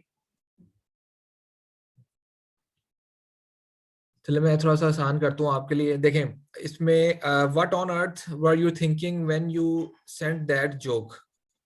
अब ये देखें कि जोक का वर्ड भी जो है ना वो, अब एम्प्लॉय को ईमेल अगर जा रही है तो उसको ये नहीं पता कि यार ये किस जोक के बारे में बात हो रही है, मेरी किस ईमेल को जोक समझ रहे हैं। ये भी हो सकता है कि एम्प्लॉय को पता ही ना हो कि वो जो उसने ईमेल की है वो गलत थी या ठीक नहीं थी उस एनवायरनमेंट में। तो बॉस को बताना चाहिए था ना कि वो किस चीज के बारे में बात कर रहे हैं। उसने भी बड़े सार्कास्टिक वे में जाके बड़ा नेगेटिव वे में इसको लिखा है, ठीक है। And your co workers sure didn't appreciate it a bit and neither I, ठीक है। And don't tell me that it was just a joke, right. तो जोक का वर्ड भी देखें रिपीट हो रहा है, एक तो वर्ड्स भी रेपिटेशन भी कर रहे हैं, दूसरा ये है कि इसके अंदर जो है वो जोक का वर्ड यूज नहीं करना चाहिए था, ठीक है ना। तो ये ज्यादा ये सरकास्टिक है और बहुत ज्यादा जो है ना वो किसी बंदे को हर्ट करने के लिए। तो haven't you cracked your employee handbook and, तो आप इसमें टोन देखेंगे कितनी जो है ना वो direct and harsh tone use की हुई है, ठीक है। And you have never done this before and that I am aware of, but don't ever send an email like this again. तो इसमें भी मतलब अगर आप किसी को समझा भी रहे हैं किसी गलती के ऊपर, तो आप बड़ा सख्त होके और बड़ा जो है ना हार्श वे में उसको समझा रहे हैं, ठीक है। तो इससे दूसरा बंदा पॉजिटिव वे में उसको परसीव करेगा नहीं करेगा, इससे वो बेहतर होता है या डीमोटिवेट होता है, ठीक है। तो हम इसको जरा देखते हैं कि इस ईमेल को कैसे लिखा जाना चाहिए था बेहतर वे। इससे काफी वे हैं इसको लिखने के, लेकिन एक जो बेहतर वे है ना वो मैं आपसे शेयर करता हूँ। सबसे पहले सब्जेक्ट पे बात कर लें तो देखें disruption caused by your email, ठीक है।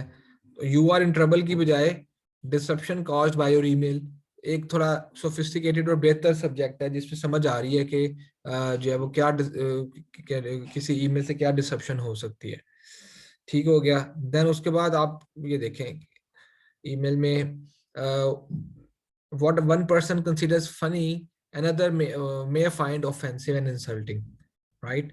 And several people have complained to me about the email headed have you heard this one, ठीक है। तो इसने उसको टू द पॉइंट बताया कि भाई मैं किस ईमेल की बात कर रहा हूँ, वो ईमेल जिसका सब्जेक्ट ये है that you sent everyone yesterday. Yesterday में बता दिया कि जी कल तुमने ईमेल की थी जिसका सब्जेक्ट ये था, मैं उसके बारे में बात कर रहा हूँ।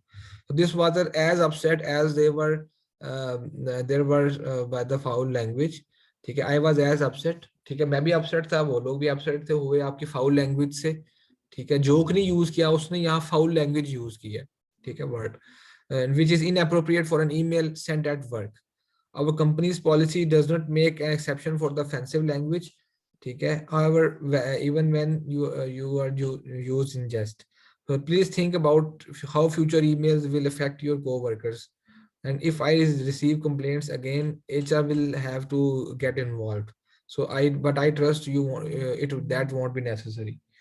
तो रिगार्ड्स आतिफ खान। अब देखेंगे ये वाली ईमेल में पिछली ईमेल में कितना डिफरेंस है।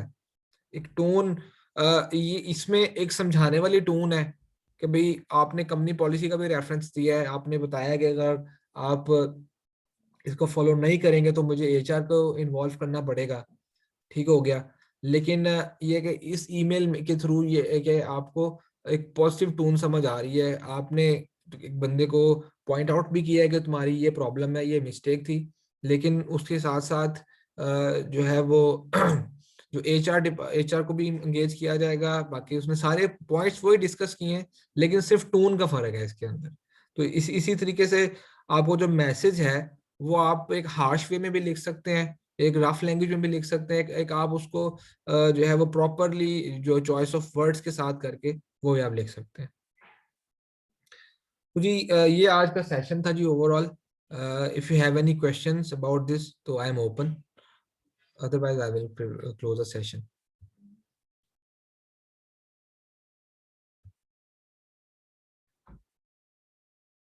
जी अफजल कोई क्वेश्चन है आपका? No question sir. कोई कमेंट, कोई फीडबैक, कोई चीज आप शेयर करना चाहें? सर काफ़ी चीज़ें इसमें थी जो कि मैं कॉमन जो ईमेल्स वगैरह मैं डेली रूटीन में करता हूँ, तो उसमें जो है काफ़ी चीज़ें जो कि मुझे ये उसमें नहीं रखनी चाहिए। तो इंशाल्लाह मैं इस सेशन को नेक्स्ट ईमेल करते हुए रिमेंबर रखूंगा। ओके ओके, ठीक है, थैंक्स सर। थैंक यू जी। खलील आप क्या कहते हैं? यस सर, काफ़ी अच्छा सेशन था। मैं भी लॉन्ग ईमेल लिखता था अब वो समझ आ गई कि किस तरह ईमेल करनी है, आज के सेक्शन में पता चला। चलें, गुड गुड। जी मजहर, आप कुछ कहना चाहें?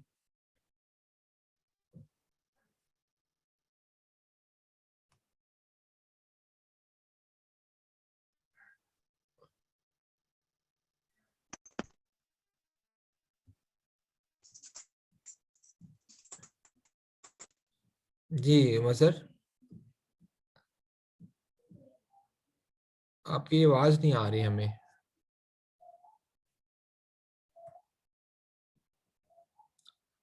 आप मैसेज टाइप कर सकते हैं मदर, you can type the message.